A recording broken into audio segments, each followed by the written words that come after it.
All right, good day, everybody. Good day. How is everyone doing today? Thank you all for tuning in, whether you are on Facebook or YouTube. It's a pleasure to be here having a discussion with everybody today. Now, I had a little glitch earlier trying to get started, but you know, when something powerful is about to happen, there is always a little bit of confusion. But nonetheless, that wasn't going to stop us at all.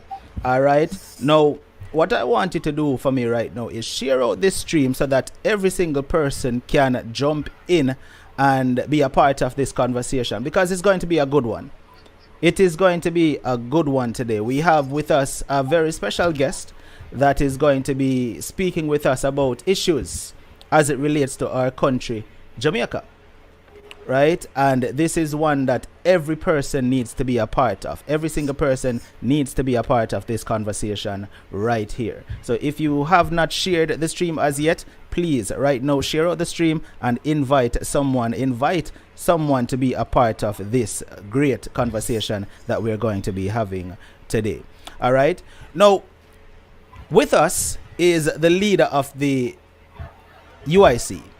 Right, and I'm going to allow him to break down that for us and tell us what exactly the UIC means when he gets on screen. But I want to remind every single person that is watching this stream right now that this conversation, this platform is one that is going to remain respectful. So it doesn't matter what party you support. It doesn't matter whether you support the UIC, the JLP, the PAP, whatever party you support. I want everybody in the comment section to just remain respectful. You can share your opinions. As long as you keep them respectful, then everything will be fine. All right. So let's have an adult conversation without any disrespect, and it will be good. So we're going to invite the guest to our stream right now, and here he is, Mr. Patterson. How are you doing again, sir? Good afternoon, everyone, and thank you for having me on this show. You were cracking up a bit, so I'm not sure what you said, but I think you asked me to introduce myself. Am I correct? Sure, go right ahead. Just let everyone know who Joseph L. Patterson is. Sure. I love answering questions to be more specific, but in general, I'm an ordinary Jamaican like everybody else. I was born in Jamaica, 1971. In Kingston, downtown Kingston to be exact, in a pretty rough area, what we'd call an inner city community, to a single mother of three. Four of us live in a one-room, house. Went through all the process of poverty, managed to, pull myself up from the bootstraps, and even though I failed common entrance, 2 times, and technical entrance, I still managed to make it to stats via Spanish Town Secondary, became head boy of both institutions, and president for student council and key club and debating society and quiz team and all of that. And then was able to secure a full scholarship to go to UTech to study engineering, after which I worked as a teacher of engineering, science, mathematics, and physics at Kingston Technical. Having completed that, I got a job with the Jamaica Sugar Company as an engineer. And then I got married to my high school sweetheart, who I met in the 8th grade, and migrated to Canada, where I spent the next several years.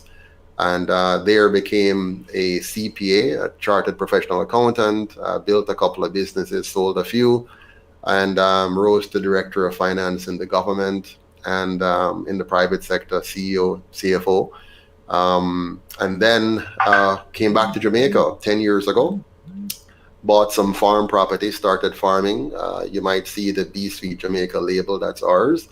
And getting involved in the Jamaican community again and understanding the plight of the people, the challenges of the country, and recognizing that the 2 major parties have really failed us. After 77 years now, they have not really improved the key indicators of any great country, and Jamaica is a great country with lots of potential.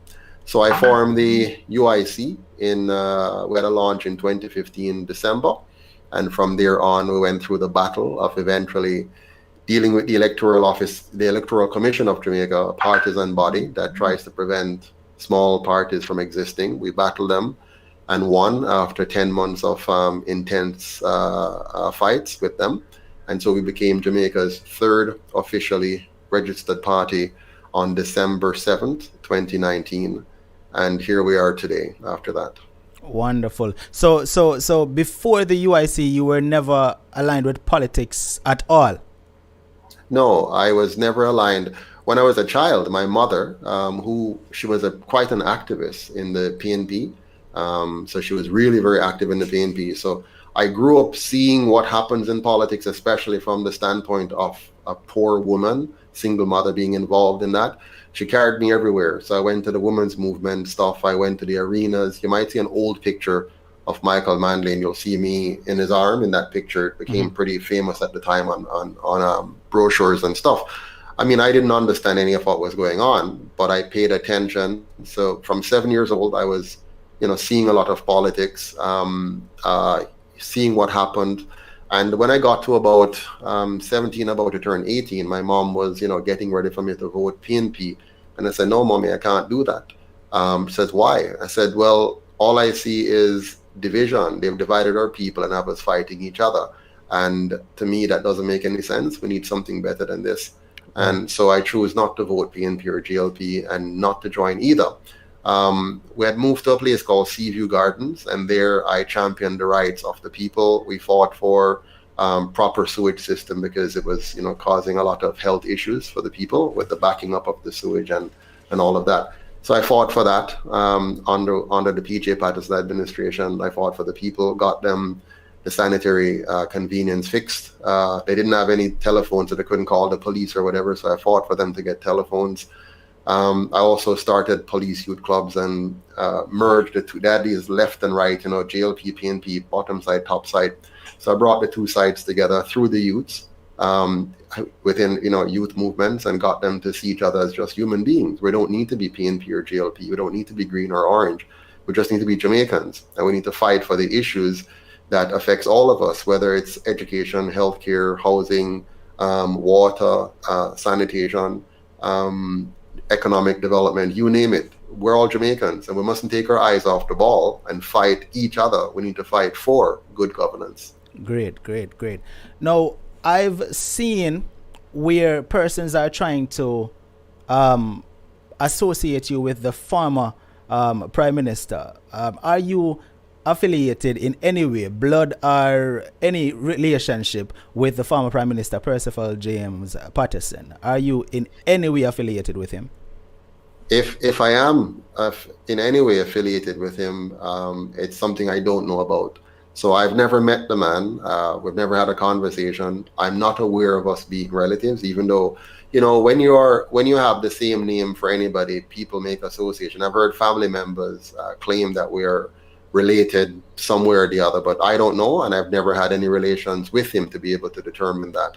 And I've not had any confirmation that we're related, but I wouldn't be surprised. We share the same slave master, right? So, maybe, the same people who raped my foreparents raped his foreparents, and here we are together. So the bottom line is we're all brothers and sisters, and we need to stop this thing where we seek to tear down each other because we, of whatever. If PJ Patterson and I are related, so what? What's more important is what we stand for. Right. He stands for a system that's very different from what I stand for. I stand for a system that will unite Jamaicans and bring out the best in all of us. He stood for a system that divided Jamaicans and gave politicians an opportunity to rip us off. Right. All right. Now, the questions that I will be putting forward to you today, Mr. Patterson, is coming from the people. I have a few of my own, but the majority of the questions that I'll be asking you will be coming from the people. And you want to actually speak to the people and give the people the answers that they deserve and need, right? Absolutely, yes. Now, one of the very first questions that I'm going to ask you, and I'm quite sure all the viewers here listening today is inching to hear you answer this question. We've seen politicians over the years go, come, parties being rotated left, right, on and off, and each politician come in, gives a promise, and they say, when I am elected, this is what I will do. When I am elected, I will change this. When I am elected, I will fix this. What can you say to the Jamaican people right now listening that will make them say, sounds like I will definitely go the UIC way this election. What can you say that will change a person's mind to vote UIC? Because you know that you not just making a dead promise, but your promise will actually carry through once you get in. Well, I mean, all anyone has to do is to look at the UIC's manifesto, and you'll see that we're very, very different from any political party that has ever existed. First of all, we're a movement. We only became a political party because the system that we have requires that. Let's remember that we're under a system of colonialism. Colonialism has never left Jamaica. The powers that be gave us the constitution we have. In fact, they forced on us the constitution that we had. And the leaders we had back then did not have the foresight or the vision to this day to rip up that constitution and give Jamaicans a constitution that's written by Jamaicans, for the betterment of all Jamaicans. That is what the UIC is promising. We're going to give Jamaica, for the first time ever in the history of the Jamaican people, and for a very long time, if ever, in the history of the Africans around the world, to have a system of governance that fully and truly protects their individual liberty, protecting their rights to life, liberty, and property against even the government, right? So we want to give Jamaicans a constitution that is built on the foundation of good governance that will ensure that it doesn't matter who they elect in the future, their individual rights will always be protected.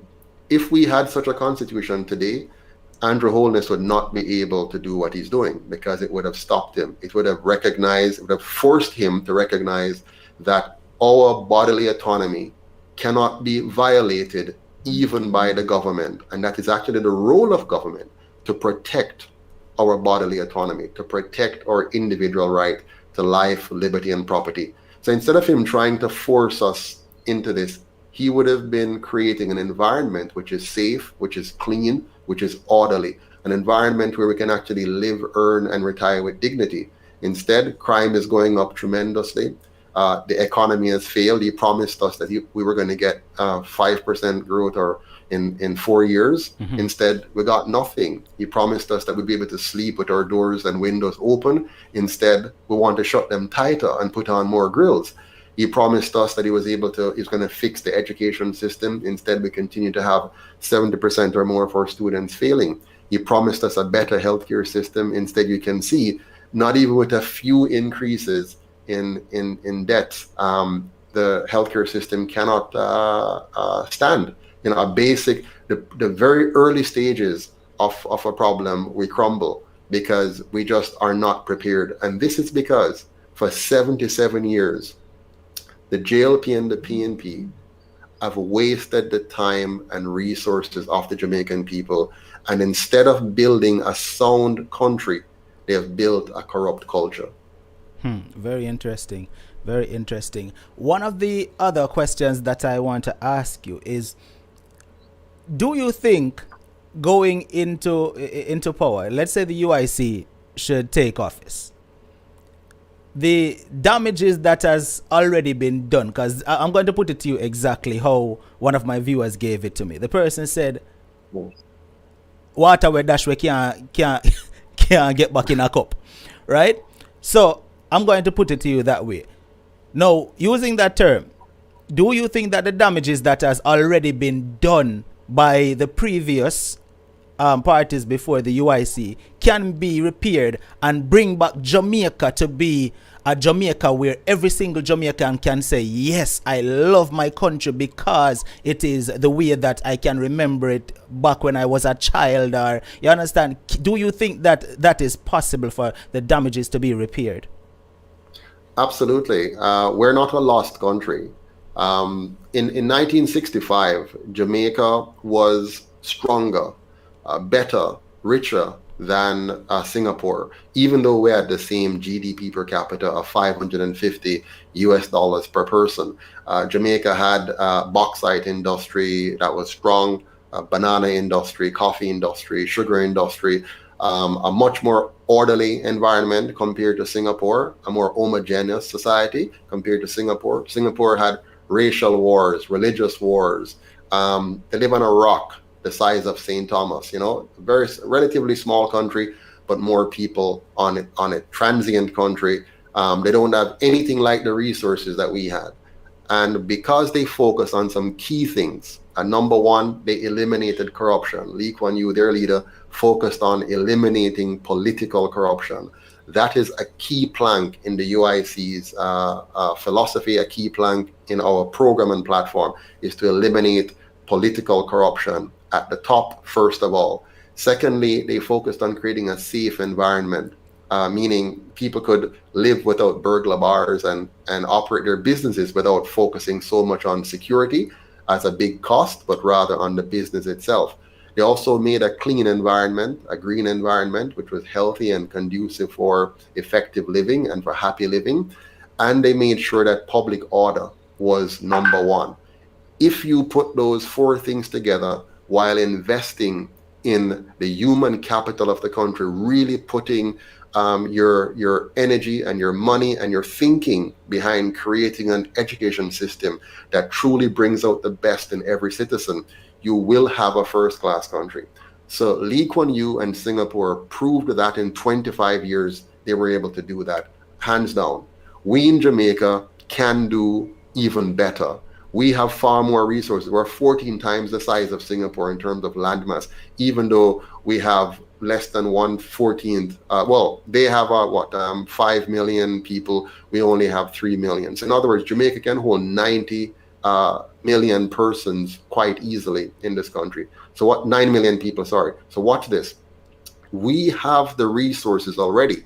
It's just that it's concentrated in the hands of a few, the prime minister and this political elite and the wealthy people in Jamaica. They build a system that they control the wealth of Jamaica and strangle the people of Jamaica. If we can divest them of that strangulation by opening up the economy, removing the regulations and barriers to entry that are preventing small and medium enterprises from breaking out. If we can revitalize our education system so it actually focuses on people learning competencies rather than simply passing exams. If we can turn around our agricultural sector by freeing the sector up. For example, look what they've done with ganja. They claim they freed ganja, but what they did was to put regulations in that only the rich can own the industry and the poor can only work in the industry. So the UIC is going to undo that by allowing the poor to be able to own the industry. As long as they're willing to work hard to achieve, they'll be able to do so, but not have any artificial barriers to entry to prevent the small man from entering into any industry. So we're going to fix those basic things which are holding back Jamaicans and which are protecting big business and which are keeping politicians at the top. And why they do that is because big business fund the two parties. So the Jamaican people are currently not represented in politics. The only people who are represented in Jamaica's political system are big business and foreign masters. The UIC is going to change that by taking away that control big business and foreign masters have on our government and return that control through a new system to the hands of the people. Very good, very good. And I'm liking where this conversation is going so far. I'm loving where the conversation is going so far. But for the persons in the comment section, right, and the viewers listening, most persons would possibly say that will never happen because every politician is corrupt, and the minute they get in, they only want to grease their own pockets and line their own pockets, and they forget everything that they promised. What would you say to that person who says that every politician is corrupt and only wants to grab what they can grab once they're in office? They're actually correct. Any politician that is elected under the current system of Jamaica and who are a member of the two colonial parties, that's what's going to happen to them. You see, the system is already set. The parties are a part of that system. It's their culture. So even if somebody means well and joins the PNP or joins the GLP and then the party wins power, naturally they're going to be a part of a corrupt gang, right? Those two parties are gangs. They're not just organizations. It's a cartel. It's a gang. And when you join it, you either participate in what it's about or you're going to get kicked out, okay? Which is why I never joined any one of them, and which is why I created the UIC. The UIC is going to be a unifying force. We're going to fix the problem, which is the division, distraction, and extraction by the small elite, right? So we have created a movement and a party which is now going to unite Jamaicans. We're going to bring JLP together. We're going to bring PNP together. We're going to bring independence. We're going to bring, vaccinated. We're going to bring on everybody, rich or poor, religious or irreligious, whatever you are. The UIC is about uniting Jamaica and liberating Jamaicans. Now, so you say, but I'm a politician. So how am I going to exempt myself? Look at our manifesto. The UIC, if I wanted simple power, I would have joined one of the other two because it's very easy. What I'm doing here is very difficult. It's everybody said it's even impossible. I mean, most Jamaicans will tell you, at least a few months ago, that it's impossible for a third party to win. I always knew that was a lie. I know why third parties didn't win in the past. Number one, big business fund the two parties, and small third parties just don't have the funding to compete against big business funding the JLP and the PNP. So what have I done? I've spent the last 7 years working in the gutters to bring Jamaicans to the place where they realize they need to own the party.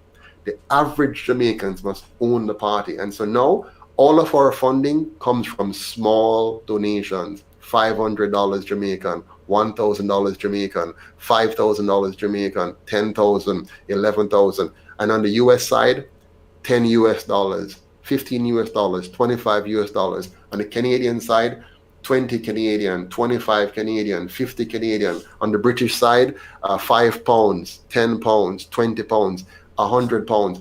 That's what's coming in, and that is what is building this movement, this party. We are going to be owned by the people, and when you're owned by the people and not by foreign interest or big business, then you work for the people. Now, you have Jamaicans that are so seasoned in this one mind thinking. They are like, a JLP me say, or a PNP me say, and I will never put another party in power. I'm quite sure you've heard that before, right? What can the UIC do that will pull that person over to the UIC? Well, I must tell you, the JLP and the PNP are helping us a lot in that. Because they have failed the people for 77 years straight. This is serious enough. From 1944 until now, they have had a chance to get rid of the Queen, get rid of the Governor General, give us a better system of governance, fix our economy, fix our healthcare, fix our education, and they haven't done it. So for 77 years, they have just played with the Jamaican people. So because of that, if you notice the last 3 elections, first of all, 48% of Jamaicans did not vote. The next election, 52% of Jamaicans did not vote. The next election, 63% of Jamaicans did not vote. In fact, we have a government right now which is only supported by 21% of the electorate, which is just their base, right? Just their base. The other party lost because some of their base stayed home because they were so disgusted with their party. They stayed home.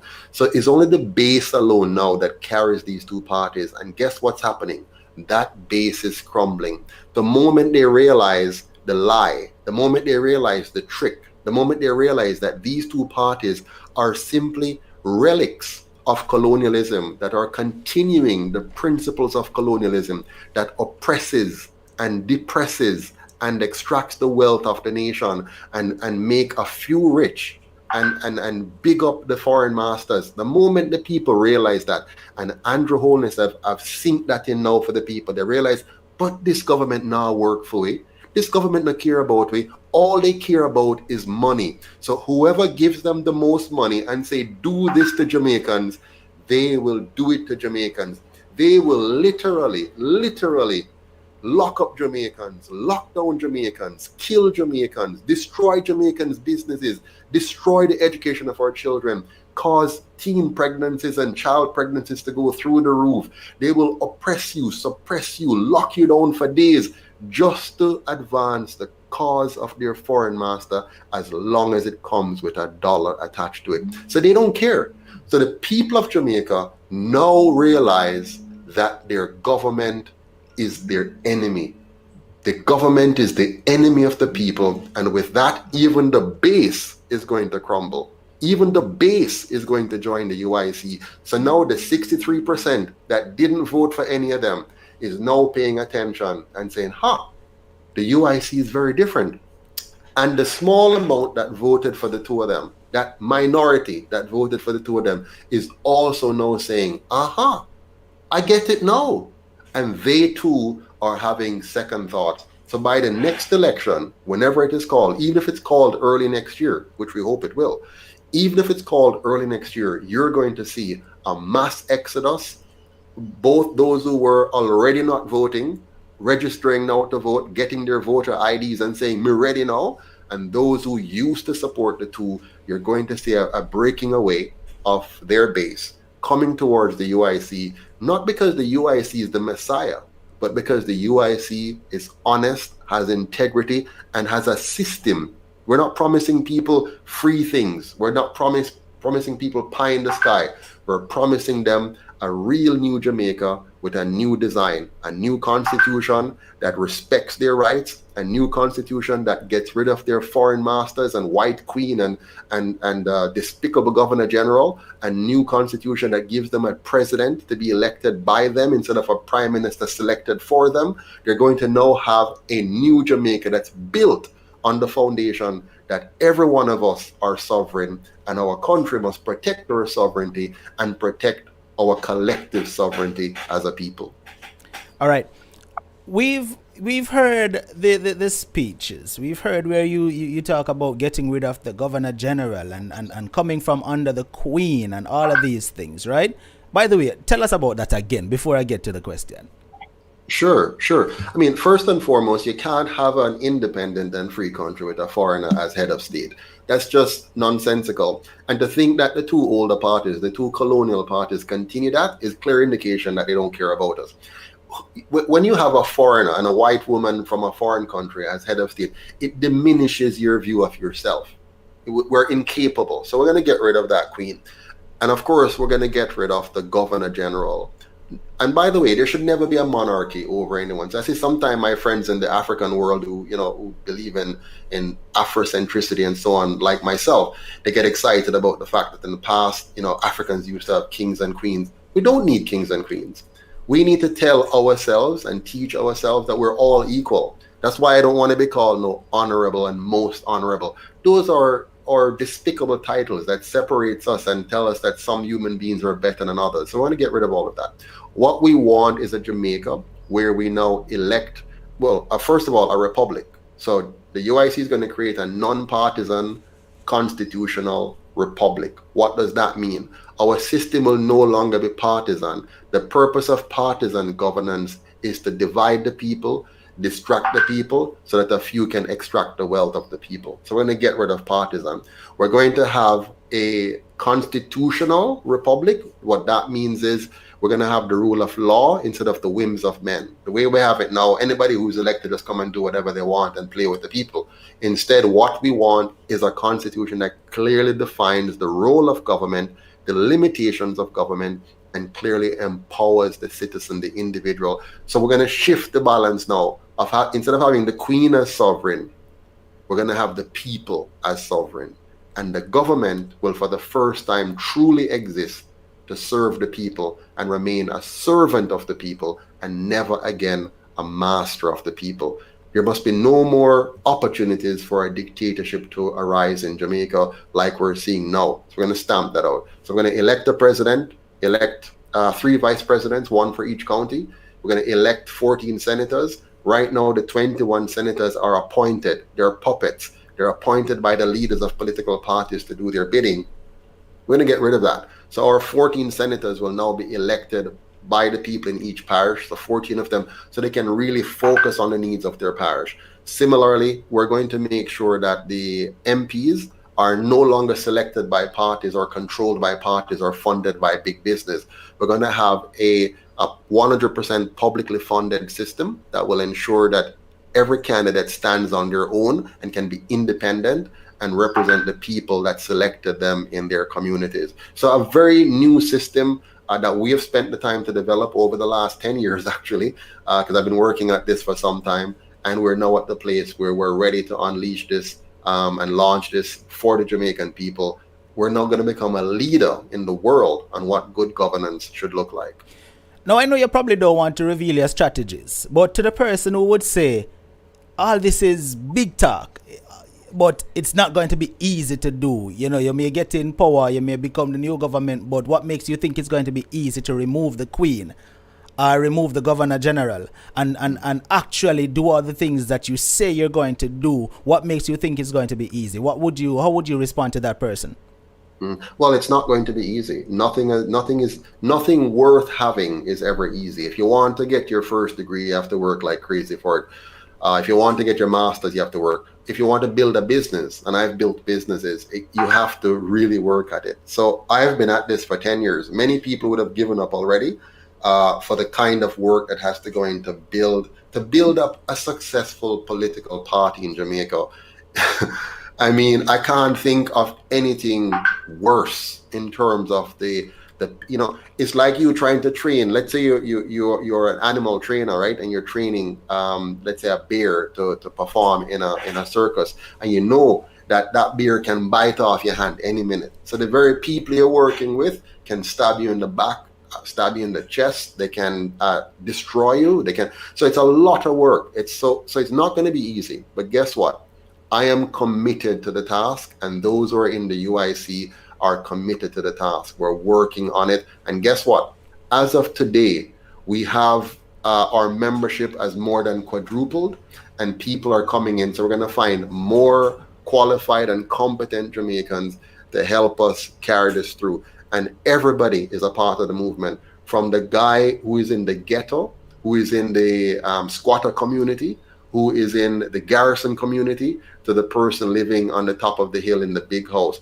Every police and soldier, every nurse and teacher, every employee, every small business owner. The UIC is drawing on the entire human capital of Jamaica, and we together, we always say stronger together, we together are going to create a real new Jamaica. We're going to bring together JLP and PNP. Everybody that wants that real new Jamaica will join the UIC and help us to create it. A lot of Jamaicans still believe that spending the pound is what Jamaica needs, as opposed to doing away with the Queen, right? Because some Jamaicans feel like since we've gotten this so-called independence, and if you notice how I said it, so-called independence, right? Some Jamaicans look at it like Jamaica got worse as opposed to getting better. Would you say that actually doing away with the Queen, the Jamaican dollar will get stronger than it is? Because right now the Jamaican dollar is pretty poor, right? Mm-hmm. Would you say that if you get in office and you do away with the Queen, you do away with the Governor General, you make those kind of changes, how will that affect the current state of the Jamaican dollar right now? Right. So the Queen and the Governor General and the Jamaican dollar are not directly correlated. They're two different things. So the Queen and the Governor General has to do with the way our system of governance work, mm-hmm. which of course affects, our politics and so on. But let's talk economics here. So I'm a chartered professional accountant, and part of my, a big part of what I do is study how money works and how money operates. I've spent a lot of years working with over 120 different countries on social development and economic development. So I understand a bit about it. I've been to a lot of countries and worked on how that, evolves. Now, if you want to understand why Jamaica's currency is so low in value and continues to depreciate, it's very, very simple. Simple. I can explain it simply, but there are some complexities. But here's the simple explanation, which captures 80-90% of the problem.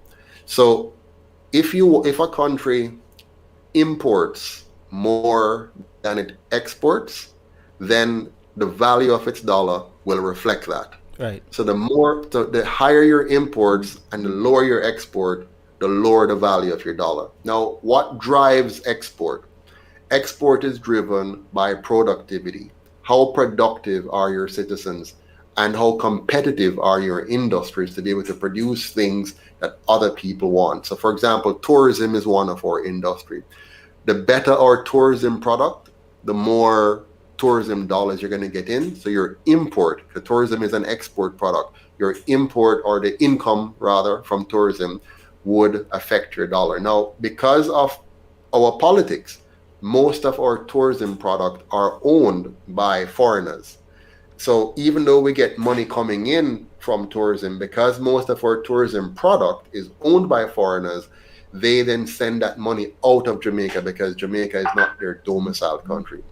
The UIC, for example, would change that by making tourism, community tourism, a real thing for Jamaica, which will then bring the tourist dollars outside of the inclusive environment to the rest of Jamaica. How do you do that? You make sure that all of Jamaica is safe. You make sure that all of Jamaica is clean. Simple. Pick up the garbage, for example. Have a public works department that regularly picks up garbage. Have staff and employees who regularly clean the streets and maintain the grass and maintain the flowers. So we have a beautiful tourist-looking Jamaica, not just in one small piece of Jamaica, but across the country. Invest in permaculture so that our forestry becomes an attraction by itself. So, shift the tourism product away from a few foreigners who control the product to the Jamaican people now being able to engage in the product at the community level and bring the tourists out into the rest of Jamaica. Now, when you do that, you're also helping the Jamaican, because now the Jamaican who lives here will drive on proper roads with manicured, horticulture around the country, and enjoying the beauty of a well-managed country and lifting their spirits, which will make them more productive and more proud of where they are, and keep our professionals here. They won't want to leave because the economy is better, the environment is better for raising their children and living. So why leave and go to America and be treated like a second-class citizen, for example, when you could stay right here in the land of your birth and enjoy the pristine beauty of a well-maintained country. So the UIC is going to invest in safety, cleanliness, orderliness, anti-corruption, and create a Jamaica that is beautiful from east to west, north to south, and just allow the Jamaican people to be as productive as they want to be, but they're being prevented from being by bad governance. All right, I have a few other questions that the people want answered, but before I get to those questions, I've seen already where persons are attacking your character. Right? I've seen on social media where stories have emerged about you being this type of person and that type of person. Tell us a little bit about that. Sure. I mean, are you speaking of any particular attack? Do you want to mention one or two that you have seen? Well, I saw one where they said that I think you're some escape convict, a drug dealer from Canada or something like that. I'm an open book. If you go on our website, you'll see my full story. So I have never been to prison. I've never had any issues with the police. And I'm a businessman. I am a chartered accountant. I'm a social entrepreneur. I invest in something called Yes Jamaica, which is a foundation that helps young people to become entrepreneurs. So we mentor them and finance them. I'm the chairman for one of the largest, social impact investment firm in the world, located in the Netherlands. There's no way for me to sit on such a board if I'm involved in anything like that. I couldn't hold my CPA license if I'm a former felon or anything like that, right? So that's all foolishness. But we expect that. I'm not surprised. This is the way politics is played by the people who have destroyed our country. So Jamaicans will see past that. Anybody who is sensible and sane can take a quick look and realize that I am nothing like that. And they can also check my record. It's very public, so there's nothing hidden. I am probably one of the cleanest person you can find on the planet when it comes on to politics, because I'm not a politician. I'm only involved in politics because I want to change Jamaica. So straight up, let's give it to them in a one-word answer. You've never been convicted of any crime. You're not a drug dealer. You've never been in prison in Canada. Never. No. All right. In prison nowhere. Never convicted or imprisoned anywhere in the world. All right. So to the persons who may have been circulating a photo saying that he has been convicted of XYZ crime, you heard it from himself that he has never been to prison, right? But, you know, as you said, it's expected because persons are going to try and damage your character and try to shine a negative light on you. But it's expected because the minute you're doing good, and that says that you're a threat. That's what that says. You know, they see you as a threat, so immediately they want to just say, you know what, let's cast him out. Let's start to let people look at him in the negative, and that is what it is. Now I'm going to ask you this straight up now, Mr. Patterson. Do you think that those shots are being taken by your competition? Well, I mean, whatever a person does has to be motivated by something, right? What are you motivated by? So if a person takes the time to create a fake news item and to circulate that, it means they're highly invested, right? What are they invested in? Now, if the person is not invested in destroying me politically to advance another cause, then what are they interested in, right? So I think that answers for itself. Mm-hmm. All right, let's get back to the viewers' questions now, the people's questions. Yes. One of the questions that they want to know is, you know, we've been living under some all-time legislation. Some of the laws in place has been there from you and I before we're born, right? So the viewers want to know, will you... All right, good. All right, so the viewers want to know, will you be making any amendments to the legislation if and when the UIC gets in power? Is that something possible for you to do? We are going to replace the entire colonial constitution that is there. So one of our top priority, this is a top priority, this is more important than anything else. We must give Jamaicans a constitution that reflects the people of Jamaica. We must give Jamaicans a constitution that is of the people, for the people, and by the people. And by God, we're going to do that. We're going to have a truly Jamaican constitution, and one that will be the envy of the world. Mm-hmm. So it seems you're basically saying that the UIC is going to come in and do a proper house cleaning then. That's basically what it sounds like. Yeah. Right? Complete house cleaning, yes. A proper house cleaning. All right. Will there be something put in place to address the whole minimum wage situation? Because that has been the cry of a lot of persons, a lot of Jamaicans, you know, for several years, right? They're concerned about how low minimum wage is. Will that be something that the UIC takes a look at? Well, absolutely. The UIC is going to change the economy. We're going to create an economy where persons no longer look at minimum wage. They'll be looking for a job, and they'll have many job options to choose from, because we're going to liberate the Jamaican economy. We're going to make it easier for people to start and create businesses. We're going to make it easier to innovate. We're going to make it easier to do business with the government. We're going to reduce taxes. For example, I mean, right now, based on the tariffs or duties, no Jamaican manufacturer can compete effectively with other countries, because a piece of equipment that you bring in, the duties on that is usually so big that you have already lost before you start to play the game.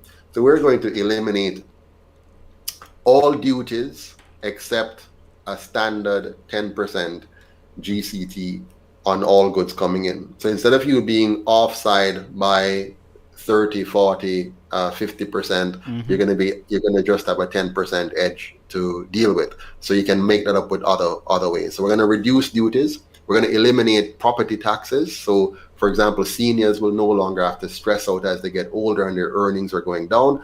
They're worrying about paying property taxes or losing their property. And so none of that. We're going to take that away. So 10% GCT, and we have a 10% income tax on all sources of income. So no more other taxes. Right now, the average Jamaican pays anywhere between 35 to 55, 60% of their income, different forms of taxes. We're going to eliminate that. A plain field that's very simple. 10% tax for everybody from income from all sources, and a 10% GCT sales tax The purpose of that 10% GCT sales tax is to create a program that ensure every child receives the nutrition, education, and healthcare they need to succeed, and every Jamaican family becomes a property owner. We're going to eliminate the ghettos. We're going to eliminate the garrison communities. We're going to eliminate the squatting and give us some high quality, high-rise buildings that will allow Jamaicans to live a new high quality of life.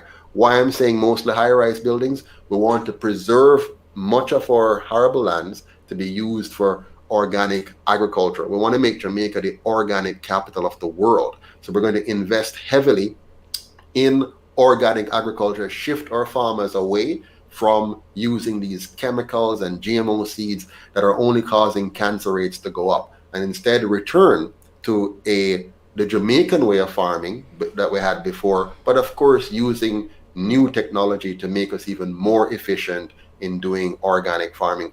We have learned, I've been to the Netherlands several times. The Netherlands is a small country, yet still they are the #2 exporter of food in the world. Can you believe that? And what they have done is they have learned to use their lands very, very efficiently, very effectively.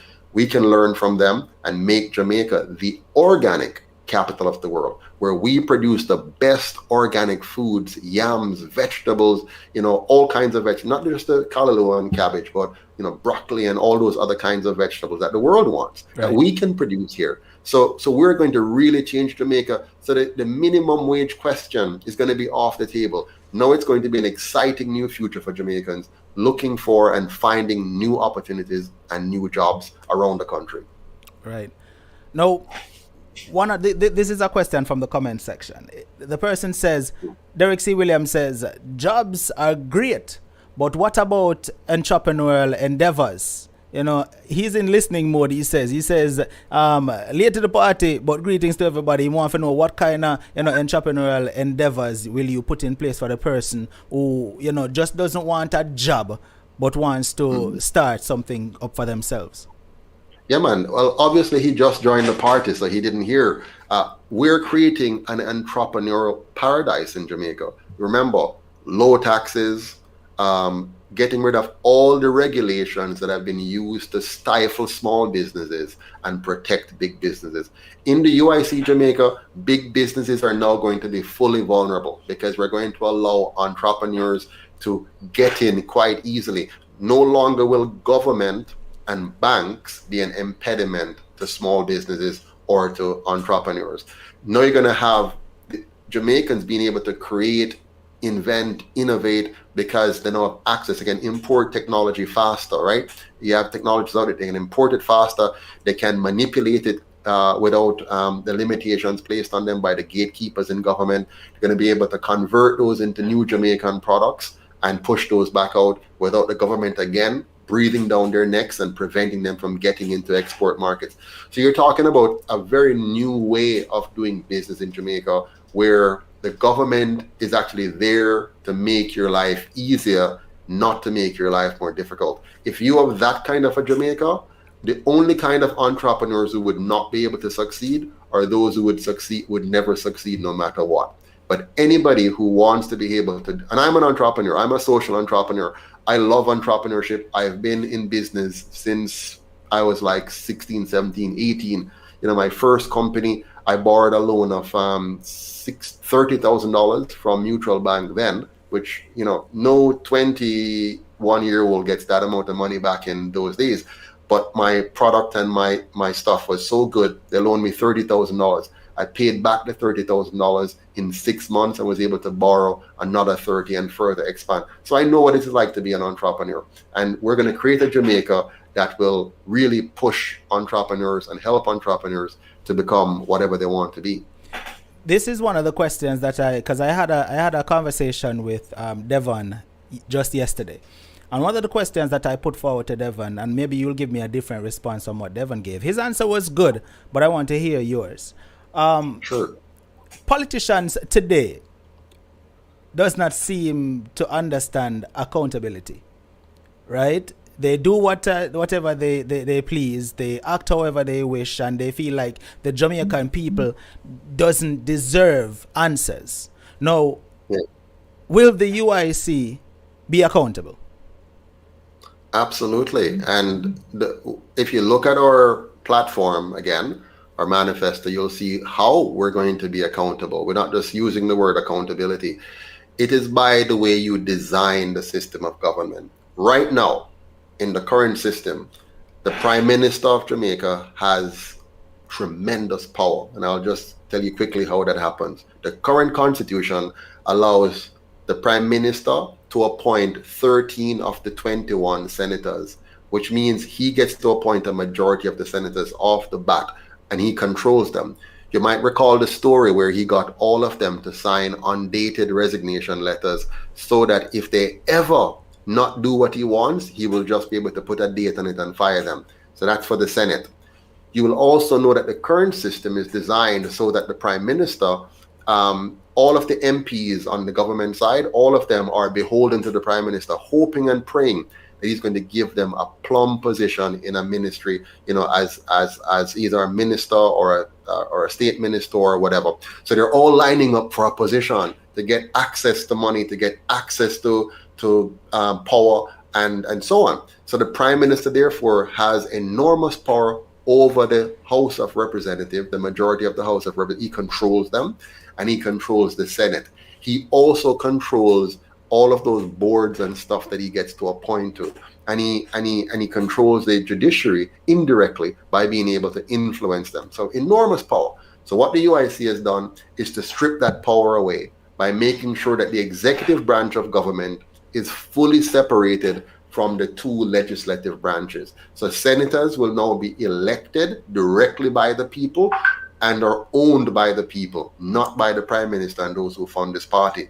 And the representatives, MPs as we know them as, they're now going to be completely separated from the executive, and they now will be owned by the people, not by the Prime Minister and those who fund them. But get this, for the executive branch, which is the president, now we're going to have a president and 3 vice presidents who are themselves elected by the counties. So you see how we're divvying it up? That's how you get accountability. And watch this last piece. Key piece. All of the ministers of government, right? Right now, a minister is also an MP, which is ridiculous. So you're trying to take care of your constituency, but you're conflicted trying to be a minister as well. And you're in a powerful position, and corruption becomes the norm. So we're going to fix all of that. A minister of government cannot be a politician. So the MP or the senators cannot be ministers of government in our system. A minister must be a person who is highly qualified and competent for the position into which they're going to be placed.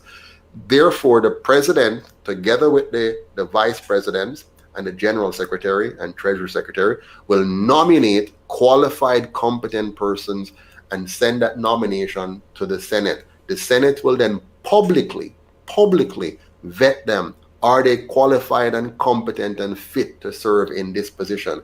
If the Senate, remember, independent of the executive, if the Senate thinks they are, they will then recommend them for appointment to the House of Representatives. And the House has one mission: to just vote up or down. They don't get to play with the whole thing again. They just decide, will we vote yes to put the person in the position or no?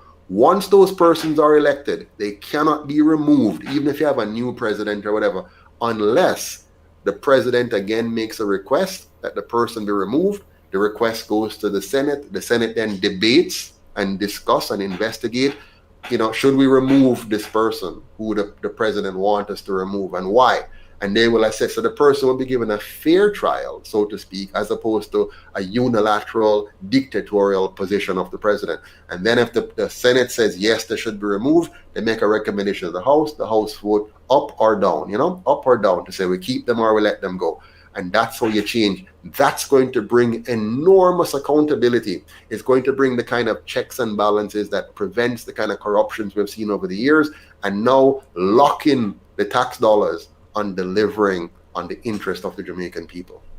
Now I'm seeing persons in the comment section saying, where will the money come from that will do all these things that you're talking about? Now, you're probably just getting here. He already addressed that. He said that, this party is a party of the people. So the people, it takes me, you, Mr. Patterson, everybody that's aligned with the UIC to fund the UIC, every mickle make a muckle, right? So that is where the money is going to be coming from. Now, obviously, we know that the leading parties have persons who support it financially, right? Big businesses who support it financially, but the UIC wants to incorporate the people to be a part of this movement, right? So they don't want to leave you out of what is happening, which is why he's saying, they're going to take accountability for everything. They're going to make sure that they are transparent. Am I right, Mr. Patterson?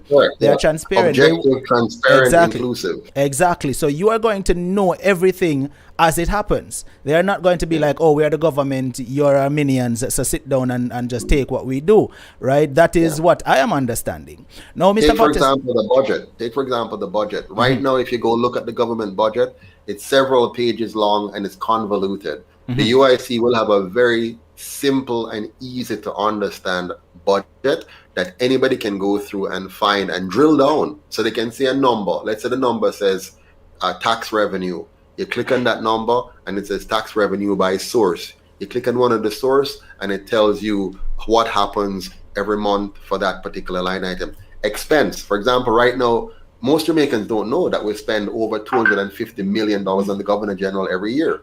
A pointless, useless, unnecessary position. We spend $250 million a year. Most Jamaicans don't know that we lose $750 million US a year to corruption every single year. Right? Can you hear me? Yes, I can hear you clearly. Yeah. So the UIC, in terms of accountability, this is going to become the people's government. No, we're truly going to be politicians are truly going to be just employees. Right. Truly. Of the people. We need to put that there. Come on, of the people. People. Of course. Because right now, people do not understand that, politicians work for us. Right? Yeah. Right Should. Now, some persons are of the notion that, the politicians are there and we should just take whatever they dish out to us. But that is not the way it should be. No. This is another question that I want to put to you. And this is a serious question that every single person here going through right now wants to hear you answer.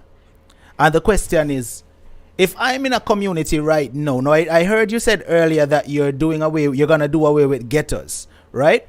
Yeah. However, for the person right now on the stream that's watching, and after this stream they can't walk inside their bathroom to turn on and get running water to wash their hands, right? What are you going to do to fix the water issue in some communities? Because for years there has been communities in Jamaica where just straight up not have no water. People have a full bucket and carry upon them head in order to bathe and get drinking water. What will the UIC do to address this issue? Because this has been ongoing for way too long. We've seen in just a video recently where a member of parliament was telling someone, listen, you need to go get the job in order to get water, right? And that right there, in my opinion, was very, very, very disrespectful and wrong in every way. So what would the UIC do to eliminate the water problem, right? And we're going to get to the electricity part too, but answer the water part for me. Sure. I'm going to give you an example of how simple the water problem is to fix. Believe it or not, it's not as complex as they have made it. And sometimes I wonder if it's incompetent or just wicked our politicians are. Is it incompetence or wickedness? Now, here I live in St. Elizabeth. St. Elizabeth is one of the parishes where you often hear we're suffering from droughts and stuff like that in St. Elizabeth, right? And farmers don't have water and whatever. I live in St. Elizabeth. I am never without water at all, simply because I do not depend on the government. I simply put in a water catchment facility in my yard, and it catches and always has in excess of 6 months of water based on rain patterns and all of that. Me, one single man, just figured it out myself, just sit down and work out the rainfall and what happens and how big I must build the thing, and put in my pump and put in I have a overhead water system, so I get gravity feed, so I don't have to depend on electricity continuously. And I have an in-ground system that takes advantage of the water runoff, and I have a filter system in place. So 365 days a year, I have all the water I need. I also have a solar system in place. Now, of course, solar is a little bit more expensive, so not everybody can easily get that. I'm just trying to tell you about one man thinking about managing his own environment. So right now my solar system is such that I have electricity whether or not JPS is up or down because I capture solar energy. Now what the UIC is going to do, we are going to implement what any government can do, which is water harvesting technology, and put a network in place that link those water harvesting technology across the country, and then be able to shift water to where it is needed most on a system. Now, the government that we have for 77 years, they have left most of the old water system in place that we got from the British. So a lot of our water infrastructure has not been improved in any way, shape, or form significantly. They have fixed a few broken mains and so on. So we're going to put in water harvesting catchment. Jamaica has no water problem. We have enough rainfall and enough rivers to have all the water that all 3 million of us need. In fact, we have enough water to supply 9 million people in this island without any problem if the government would become interested in providing water for the people of Jamaica. The same thing for energy. We have enough green matter to produce methane gas to provide electricity, or at least cooking gas. Here we have enough animal biomass and green mass to do methane energy from biogas. We have enough land mass and sea to create geothermal energy. We have enough sun to generate solar energy. We have enough wind-prone areas to harvest wind energy, and we have enough waterways to do hydro energy. All it takes is a bit of engineering. Now, I'm an engineer by training here in Jamaica, so I understand how we can link all of these together to ensure we have enough energy. Now, energy is crucial because the cost of energy affects your ability to be an exporter. If your energy cost is high, and it's very high here in Jamaica because of the way we procure energy, it's very high. So it means our cost of production is also going to be high, which means our competitiveness is going to be low. So if we now move to alternative or natural sources, local natural sources of energy, we can at least provide 80% of our energy needs without depending on fossil fuel. This will allow us to bring down the cost of energy, increase our productivity and competitiveness globally. And finally, if we manage our energy and our water properly, with the fact that we have a lot of good land and a lot of very nutritious soil still left, which are untapped so far, if we now shift into organic food production again and gradually repair the soil that has been damaged, we will then become food secure. Just imagine a Jamaica that's water secure, food secure, and energy secure. We will be the envy of the world, and the UIC is going to make that happen. For years, Jamaica has been in debt, serious debt, or so they say, right? Now, you mentioned earlier that you're going to be doing away with majority of the taxes that Jamaicans have right now, and you know, Jamaicans are fed up with the taxes, right? Well, you mentioned that you're going to be doing away with majority of the taxes and bring it down to 10%, I think you mentioned, right? Yes. Now, if you do that, because I'm of the understanding that we're paying these high taxes and all these taxes to alleviate the debt, right? Now, if that is what it is and you decide that you're going to do away with the taxes, then what happens to the debt that the country is in? Very good question. Now, as I tell you before, I'm an accountant and a CPA to be exact, so I understand money. I also understand economics very well, something which the current Prime Minister doesn't. That's why he promised 5% and didn't achieve it in the 4 years. Here's the deal when it comes on to taxes that a lot of people don't understand. It's not how high the tax rate is or how complex the tax system is that you get good inflow for the government to use. If you reduce the rate and reduce the complexity of the tax system, you will actually collect more taxes than you're currently collecting now. So I did the math. One of the reason why they have high rates and complex tax system is to mask the reality that corporations and the rich really don't pay any taxes. So if you're rich in Jamaica, or if you're a corporation in Jamaica, you really don't pay any taxes. All of that is passed on to the common man and woman in various forms. For example, one of the ways that many Jamaicans pay taxes is in bad roads. By not fixing the roads, the government saves the money and the people suffer the cost, which is a tax. Similarly, by not properly training and equipping our police and by not paying them well, so you get the best out of them and the best quality persons joining the police service, you end up with a poor quality environment from a safety standpoint, and then the people are paying that tax. Now, if you reshape government and stop having government all over the place doing a whole heap of things while still doing nothing. So for example, we have several boards. That's how they milk the Jamaican people. They have tons of boards, and then they hire their political friends and lackeys on these boards and then suck money out of the Jamaican people to pay all of these people $50,000 a month and so on and so forth. So all of that big tax you see there it's creating the debt. and then you're borrowing more to pay that.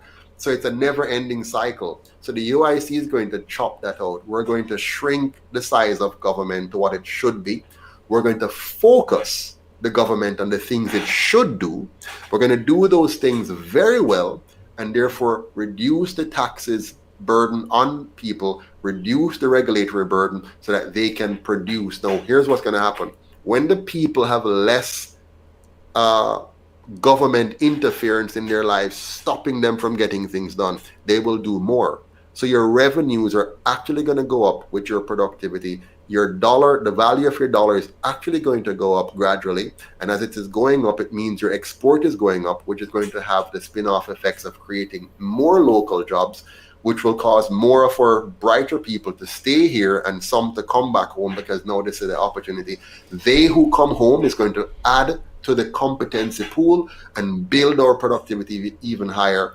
And other companies outside of Jamaica, seeing our low corporate tax rates, will also come in, and our higher capacity rates will also attract them, which is going to make Jamaica in very short order no less than Singapore, and in my opinion, better. Now, on the topic of taxes,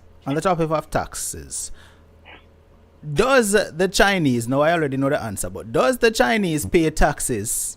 And if not, why? So the Chinese, and let's not single out the Chinese. Let's say foreign interests. So the way our government works right now, if any foreigner comes with enough money up front, which allows the government, or rather the politicians within the government, to get something out of it, for themselves. Whenever the government sees an opportunity to get quick cash. So let's say a company comes from another country and they say, listen, we can come in now and we can set up a farm, and we're going to bring in $1 billion US to do this farming complex. Just give us certain opportunities, give us certain freeness, give us a large parcel of land, give us a moratorium on taxes for 5-10 years and whatever, and we'll bring this money in.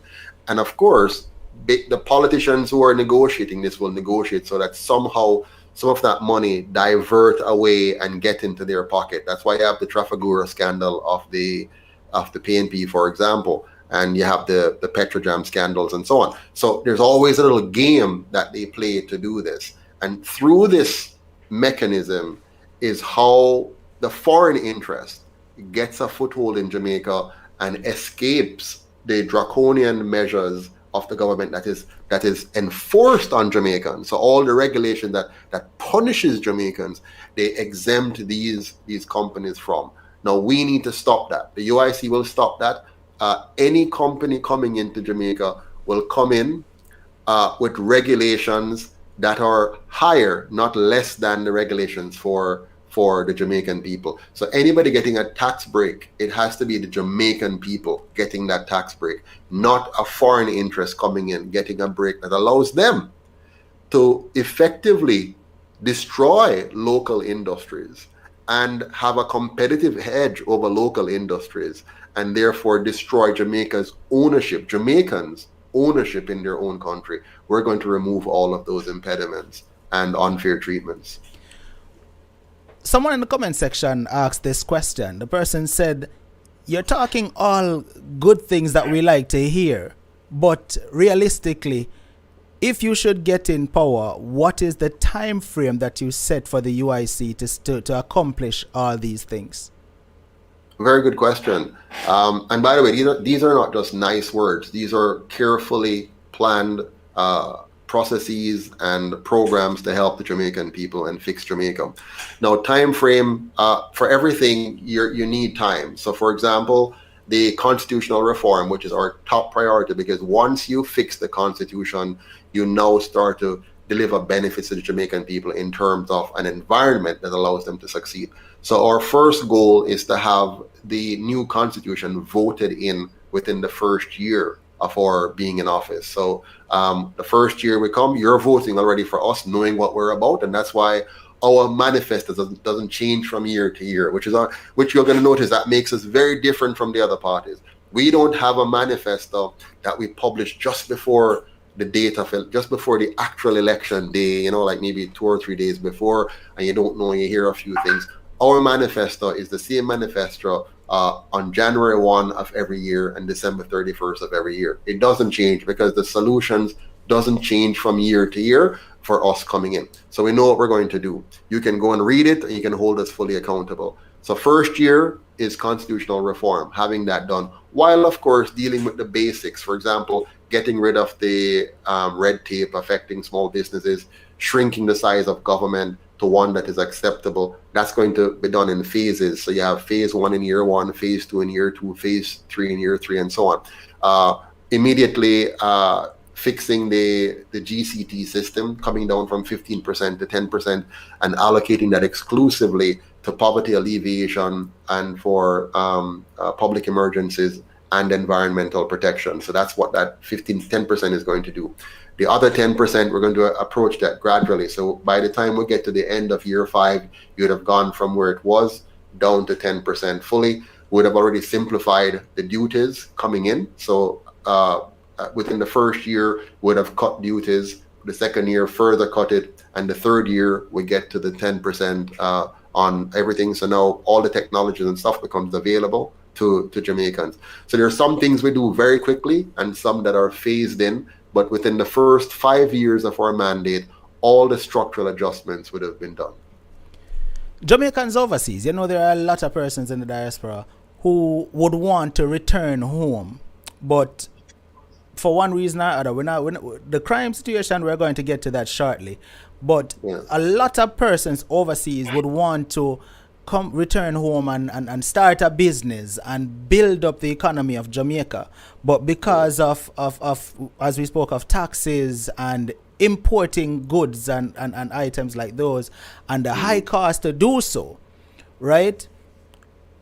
What will you do to make sure and ensure that Jamaicans overseas can feel comfortable enough to come home and say, all right, then now is the time that I want to invest in my country? And in all fairness, if Jamaicans overseas return home and invest by starting businesses, the economy would get better. So what would you do to guarantee that foreigners can come in, Jamaicans can return home and start a business?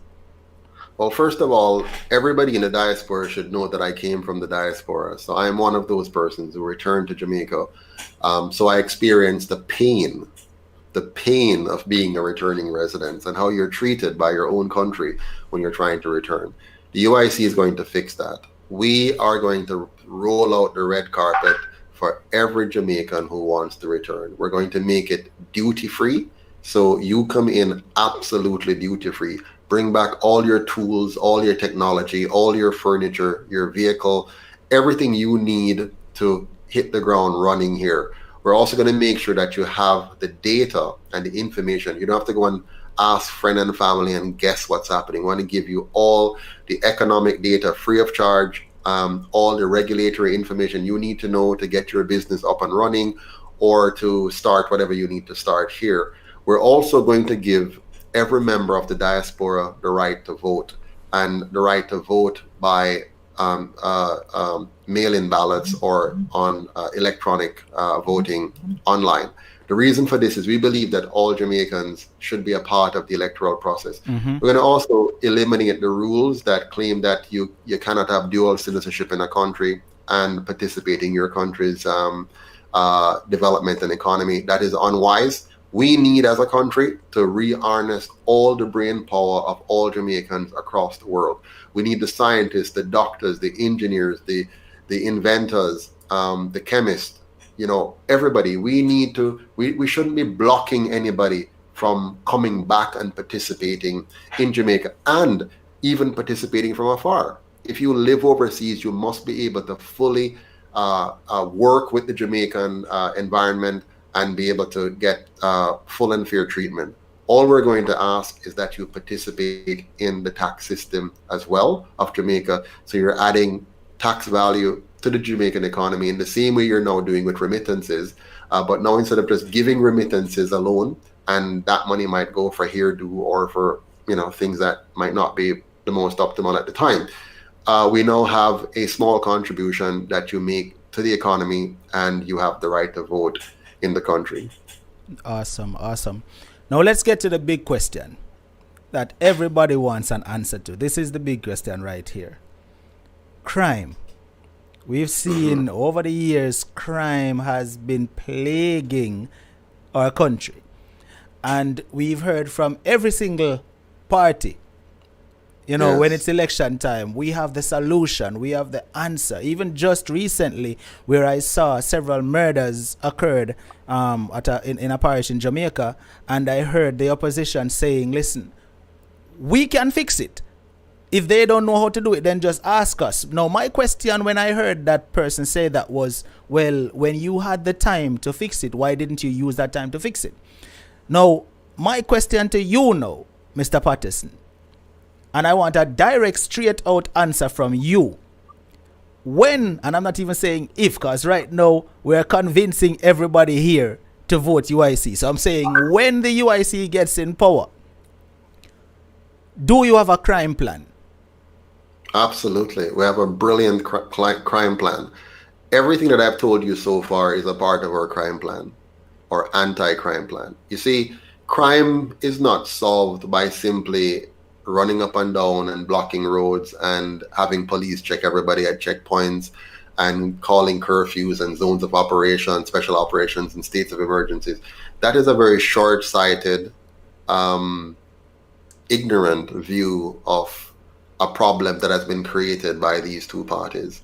You might recall that when Jamaica became independent in 1962, we had an average of about 66 murders a year. 66 murders a year, right? In 1962, 66 murders per year. Let that sink in.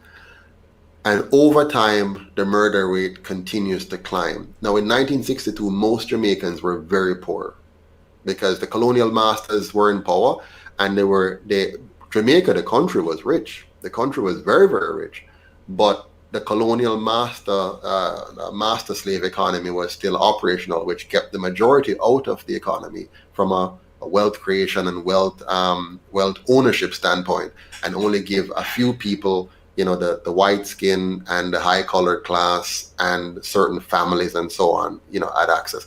So what happened between 1962 and today that created this crime monster? Well, what happened was the full impact of the divisive political system, which divided us into tribes to fight each other for scarce benefits and spoils, while having a political system that concentrated power in the hands of a few, funded by the very rich, to manipulate the system and the economy to extract the wealth of the people by first dividing them and then distracting them.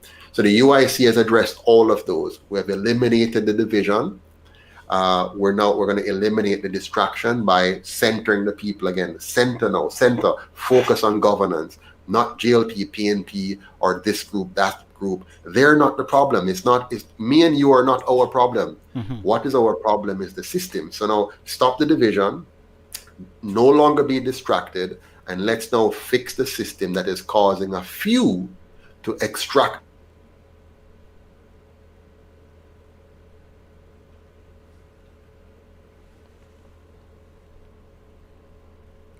All right, we seem to have lost Mr. Patterson there, but let's just hope that he will regain his connection soon.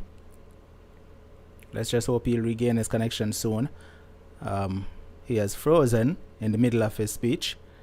All right, so let's just give him a few minutes to see if he will regain his connection. But so far, everything that he has been saying is connecting. You know, I love everything that he has been saying so far. It sounds interesting and sounds promising, right? And I know if everybody here likes what he is saying, you know, and believes that it's not just empty words, you know, you're going to look in the direction of the UIC, you know, and give the UIC an opportunity to be the new governing party of Jamaica. All right, so let's just hope that Mr. Patterson reconnects back to the stream. He has lost connection because we still have a few more questions for him, you know, so we just hope that he will reconnect back to the stream. All right, I don't know what happened to his connection, but so far the reasoning is a great one, and everyone is still hearing me, right? Let's just make sure that it's not my end is the problem. Everyone should still be hearing me because I can still see where the stream is up.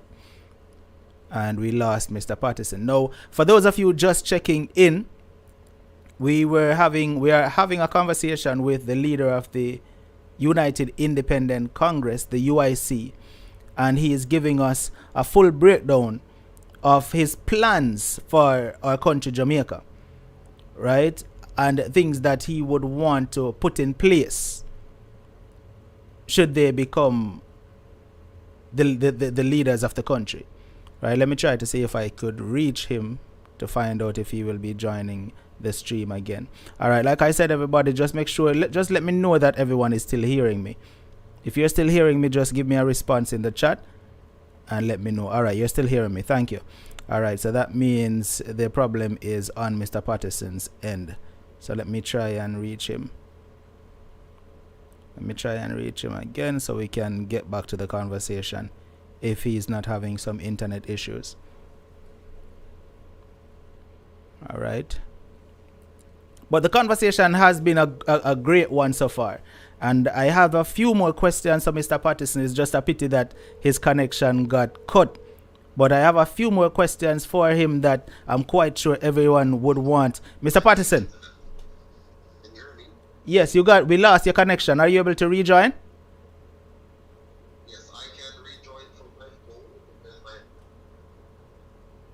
Sure, okay, rejoin, just use your phone. So we'll be right here waiting for you to rejoin.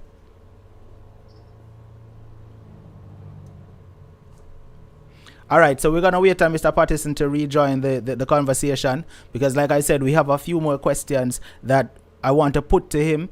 And he was addressing the crime issue. We just had gotten to that one right there. So persons, please, if you're here, just share out the stream for me. If you haven't as yet, just share. And if you share it already, share it again and make some more people come in and listen to this conversation because it's one that every single Jamaican needs to hear. I like the way Mr. Patterson is thinking. I like the way the UIC is thinking, right? And to me, it sounds like this party is thinking about us, the people, and not just thinking about politics, right? And not just thinking about themselves, and not just thinking about, okay, maybe this is a way where I can go and make some money.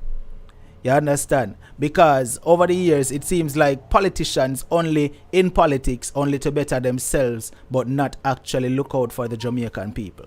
You know, so I like the way that it seems right now where the UIC is actually looking out for us. Now, like I said yesterday, is that the way it's actually going to be when they get in power? I'm not going to say if they get in power. When they get in power, are they going to fulfill all these promises? We just have to wait and see. And one of the things, and I'm going to say this to Mr. Patterson when he gets back on the stream as well, you know, we want to see actions. Right? We don't just want to hear promises. We want to see action. So when they get into power and we don't see the promises being fulfilled, then obviously Jamaicans are going to get disgruntled and upset and say, listen, you promised this, why we can't see it yet? You understand? So definitely, you know, we want a change. Jamaicans need a change. Anybody here agrees with me? Jamaica needs a change. We have been under the same foolishness for way too long. Right? If it's not one party, it's the next. And we keep going back and forth and recycling the same two old parties. Right? I believe we need a change. We seriously need a change. And I think I'm 100% for the UIC. I'm 100% for the UIC. One of the things that I like that they said is that Rita said they have to start with the promises. Yes, but I'm saying once they get in power, you know, they have to start putting those promises to actions. You understand? We need to see actions once they actually get in power. You know, someone had said to ask Mr. Patterson, what is the UIC presently doing for Jamaica as is? But I don't think that is a fair question to ask right now, because remember, they're a party on the rise. So right now, the UIC, I would think, have to build themselves, you know, and become firm and strong to actually achieve all these things that they want to achieve. You understand? Okay, Mr. Patterson is back. Wonderful. Wonderful. Yes. You can hear me, right? I can hear you loud and clear. Sorry about that. My internet went out. Okay, no problem. All right. Were you hearing the things I was saying just now? I heard a piece of it, yes. Right, because one of the things I was saying, I don't know if you caught that part, when I was saying that, you know, you've made a lot of promises, right? You've made a lot of promises, and Jamaican people like the things you're saying. But when you get in power, the UIC gets in power, and we do not see these promises becoming actions, right? The Jamaican people going to get disgruntled and angry and say, listen, you promised us this, so obviously we want you out. You understand? And but here's the thing. Here's the thing, right? It's really very simple. You either do what you have always been doing and get the same result that you have always been getting. So you already know the outcome of voting PNP or JLP. It's empty promises and poor performance that leaves us oftentimes worse than we were before. If you just take the dollar alone, the dollar is a perfect indicator of the performance of these two parties. The longer they stay in power, the lower the value of our dollar, and the harder it is for people to live. When I graduated from UTech in the early 1990s, I had 4 job offers. And today, when a person leaves the same institution, they're lucky if they have half a job offer. So that tells you something. So the UIC now, here's your option. You can either continue to vote JLP and PNP and get what you have always gotten, or you can try the UIC and see if it is any different. Right. I heard you say, somebody asked the question, you know, what have we done for Jamaica so far? And your answer was perfect. But let me ask the question, how much more would you want a group of people to do for Jamaica than go through the pains and struggle that we have gone through to give you an option? As long as you don't have an option, you're stuck with the other two, even if you decide not to vote anymore. So a person may say, listen, me done with politics, me not vote anymore. That doesn't change anything. When you stop voting, it doesn't change anything. Now, don't get me wrong. If you only have the 2 options and you stop voting, that's good. Because what it does, it sends a signal to your fellow Jamaicans that you and them don't see any value in voting. And that's a good signal. Now, when you have 3 parties, 2 of which you're very familiar with, and there's a 3rd one now, and if you still don't vote, then what you have just done is to give yourselves no opportunity but to be locked into the 2 that has already failed you for 77 years straight. Totally agree. um,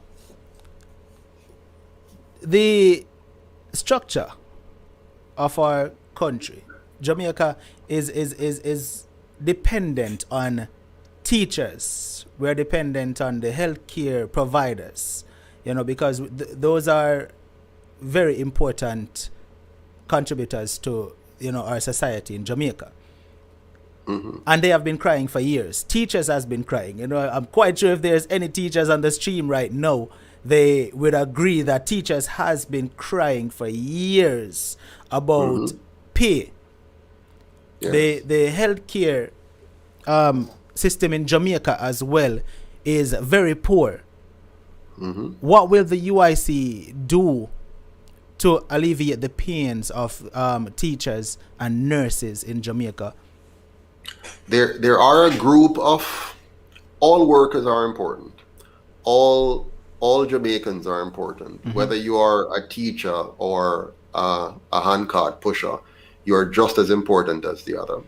But what our governments over the last 77 years have done is to depreciate the value of teachers, depreciate the value of nurses, depreciate the value of police officers, depreciate the value of soldiers and firefighters and others who work within the healthcare and education and security sectors, Mm-hmm. even the way they treat security guards. Now, the reason they do this is because they don't value the Jamaican people. It's okay for the Jamaican people, if they're poor, to go to hospitals that are poorly equipped with, lack of staff, overcrowding, dirty, ill-equipped to serve, Jamaicans. The same thing for our teachers. They don't really care about the quality of education that students receive. So teachers don't have proper teaching aids. When I was going to school, I remember my teachers used to try to sell on the side, sell something to see if they can make up them pay. And that's why we also had what they call extra lessons. Many times, teachers, unfortunately, God forgive them, teachers would push to make sure they have extra lessons. So what they could have probably taught fully in the classroom, it's kind of delayed a bit, and they have extra lesson. The extra lesson is the extra pay to make up. That's all because of poor government policy. I like the Singaporean model. What Singapore does, it ensures that its teachers, for example, just to pick one, teachers, it ensures that its teachers are highly trained and highly skilled. So you cannot get a teaching job unless you are really very competent. And then they set the pay rate for teachers on par with engineers and doctors and so on. Why? Because they understood that unless you build the human capital of your country, you're not going anywhere. It's something that our politicians over the last 77 years have not figured out. They keep thinking they can create prosperity without productivity. That's why Andrew promised a fake prosperity, one that is going to be driven by manipulations and trickery and so on, as opposed to a grassroots economic process that actually lifts up the man at the bottom and gives them a chance to truly participate in the economy.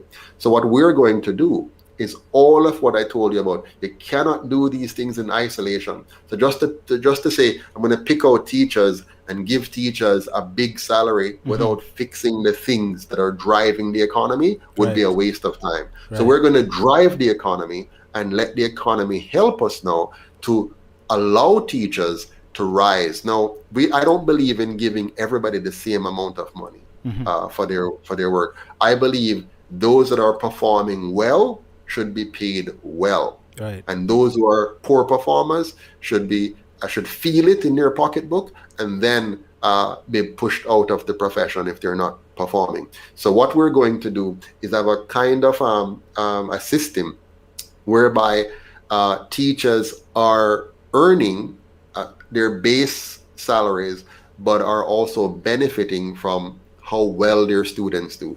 So the better the outcome of the students you teach, the higher your income. And those who have a consistent level of high performance, therefore, will be among those who are highest paid. And those who are below will now have an incentive to step up their game. And if they do that, we, the people of Jamaica, benefit from the spin-off effect of better quality students, better quality citizens, and therefore a better quality country. Nadine Linton asked, she put it in a different way. She said the way the question should have been put to you is, will persons be held accountable for not delivering on the promises? That's the way Nadine said it should have been put to you. Okay. Will persons be held accountable? Well, the UIC is not built on promises that are not attached to accountability. So all of our promises are accountability driven. You can see whether or not we change the constitution. You can see whether or not we address the water problems. You can see whether or not we address the electricity problem. So all of them are held to account, are accountable driven. And ultimately it's you, the citizens, who will hold us accountable. If you are not happy after the first year of our existence in government, you will have the ability to do a recall. So we're putting in place a recall mechanism. So you can recall your MP, you can recall your president, you can recall your vice president, you can recall your senator if you're not happy with their performance. So we're building into the electoral process the ability for early recall. So you can pull back anybody that you're not happy with, but it won't be frivolous. It will be based on tangible evidence, and that's why all of our promises are pegged to datelines. When is this supposed to be done? What is the forecasted impact of this? And you can measure that against outcome and see. So we're going to use what you call KPIs, key performance indicators, for every ministry, for every position, and the government as a whole, and operate more like a board, a business board, than the kind of dolly house that we have seen so far. So we want to hold ourselves accountable by setting appropriate metrics, and you having the ability to recall us if we fail to deliver and don't have a good reason, because sometimes you can't deliver enough for good reason. So let's say, for example, you plan to have done certain things, and then an earthquake come and rip up an entire area, and you have to divert resources. Now that's something you can explain, and so because of that, it's this.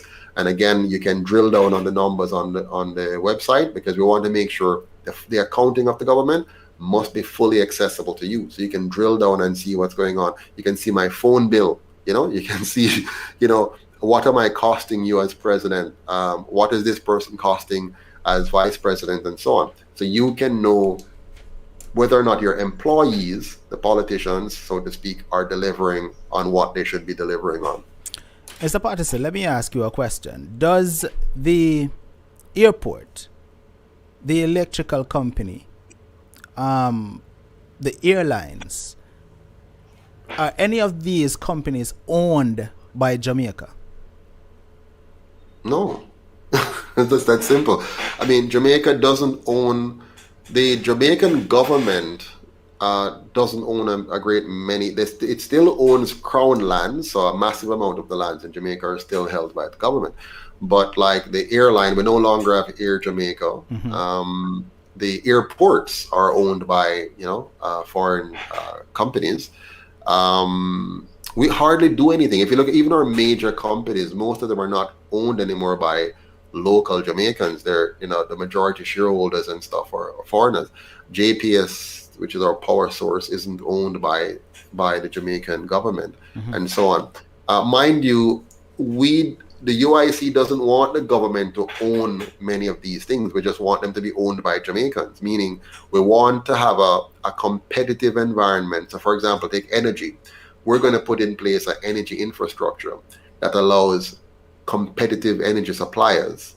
So we want a grid system that allows others who can generate energy to plug into that system and offer that energy for sale on an energy market here in Jamaica, so that those who are best able to procure or harness energy and supply it to the grid makes the most money from that, and the citizens get the better result of that. Similar to the water, we want to create an infrastructure that allows water harvesters to be plugged into that system, and now you have a competitive market environment to ensure quality and quantity. Once you have that, now you're satisfying the needs of the citizens, because they have options and they have quality because of the environment you create.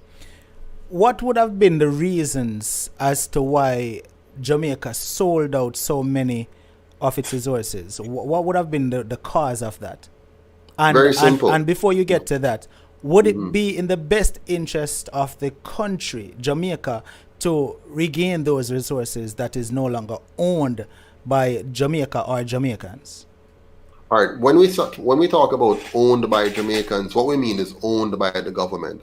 And when you have these things being owned by the government, it simply means the government. The reason, okay, let's back up. The reason they're no longer owned by the government is that when the government owned them, they were inefficient and ineffective, and therefore costing us more than they produce. Right. So like Air Jamaica was running millions and millions in losses every month, and the government had to borrow money to pay for the losses, and that then adds to the debt, which then pushes up the taxes on Jamaicans, which makes their lives miserable. So the more things you have the government owning, is the more costly it is, because the government doesn't take care of things the way private citizens do. So for example, if the government owned your house, if the government owns your house, most people wouldn't pay attention to maintaining their houses. They'll just let the government own it, let them fix it. But if you own your house, you are incentivized to want to maintain it. Similarly, a business, if government owns the business, they hire the politicians hire their auntie, uncle, niece, nephew, pay them excessive salaries, don't pay attention to cost, don't pay attention to efficiency. So before long, it's a loss leading entity, right? It's just not performing. So what you want, you don't necessarily want your power company to be owned by the government. What you want is the government to own the infrastructure and then allow a competitive market to produce energy and sell it over that infrastructure. Now will pay for the infrastructure, keep the infrastructure modern while keeping down the cost, because those who are supplying it are careful about managing costs because they're in business to make a profit. They're not in business to be politicians. Politicians don't worry about cost. They worry about making promises and getting reelected. So if you give them assets to run, they're going to run those assets into the ground, and that's what always happens. Which is why eventually they simply know to get slightly out of the hole, they sell the asset, which is and sell it to a foreigner, which now makes it a failure. Because what's going to happen is, let's say you get, for simplicity, let's say you sell an asset for $50 billion, right? $50 billion. So you get that money today. As a politician, you're going to thief some and waste some, right? So that's going to happen.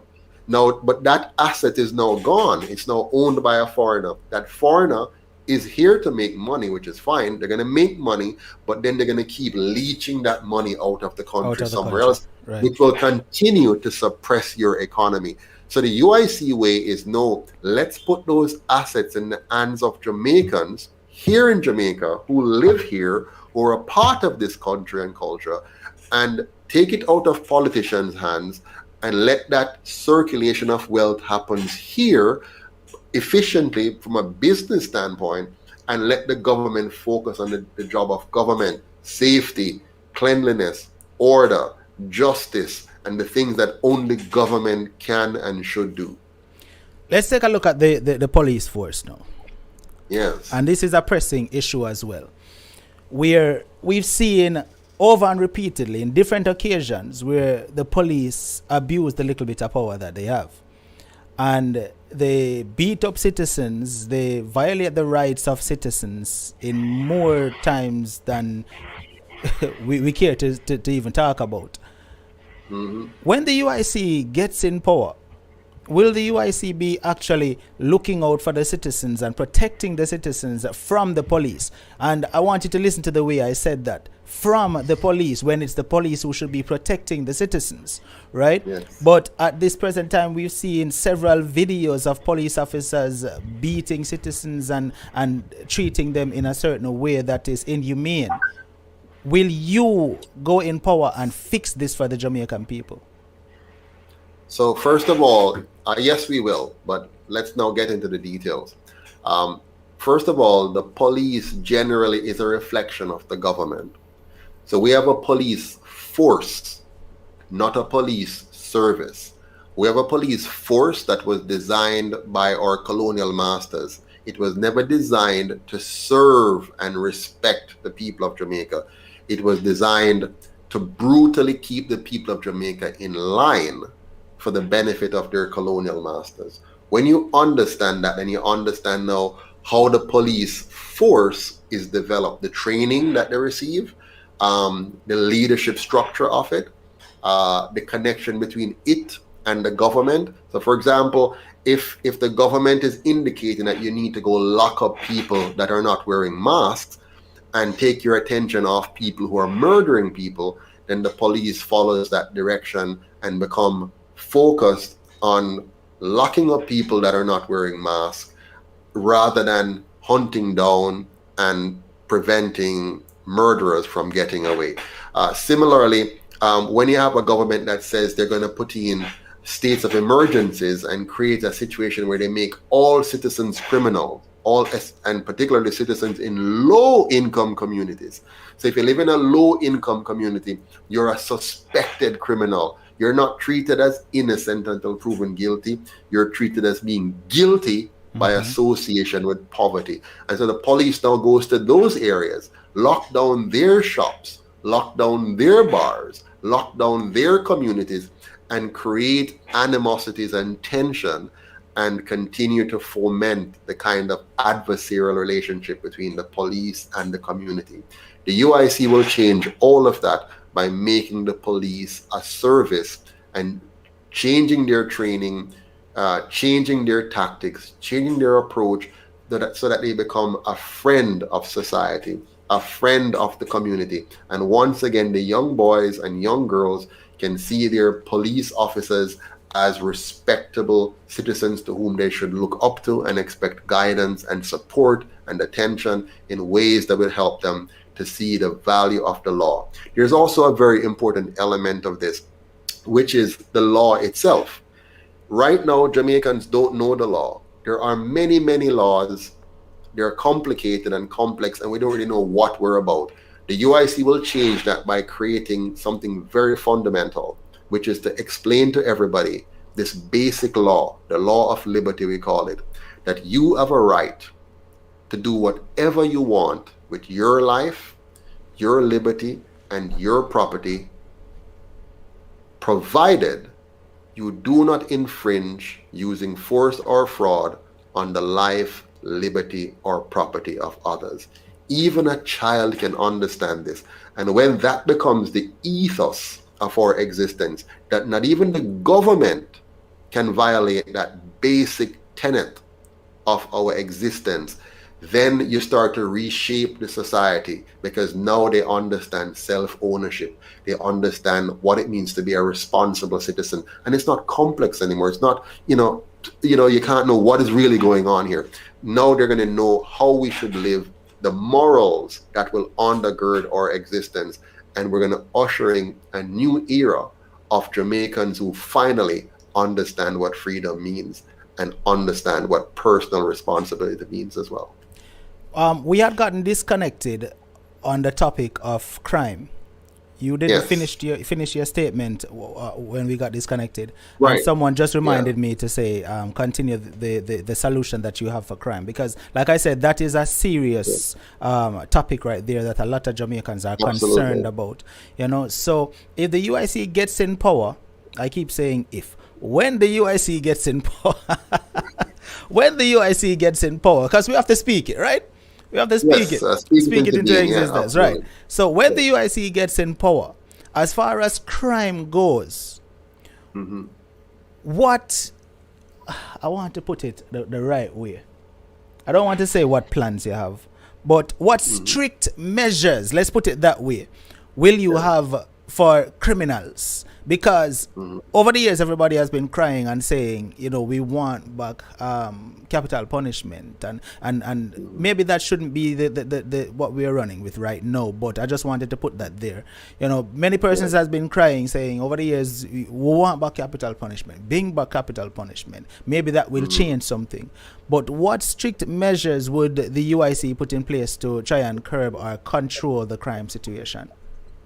Yeah, so crime in Jamaica is not driven by fear of punishment. There are so many different pieces to it, and people look for simple answers because they're fed up and frustrated. The UIC does not believe in the death penalty, particularly in a country that is highly corrupt. You wouldn't like, for example, for somebody to be framed for a crime they didn't commit and hastily then get hanged, and only to find out 15 years later that it's not so. You see, where we have people in jail rotting away for 20, 30, 40 years without trial. So we can't afford to have something so drastic as a part of our normal judicial system in bad governance. And we don't want to even countenance it in good governance. So here's the issue. What is the primary cause of crime in Jamaica? If you study the data carefully, you'll see that a lot of it has to do with parenting. And there's a lot into that I'm going to try to unpack here, right? Most of our students leaving high school graduate without the basic competences, the basic communication skills, the basic computational skills, the basic reasoning skills, the basic analytical skills. So these are missing. Now, these are the same persons who then become parents.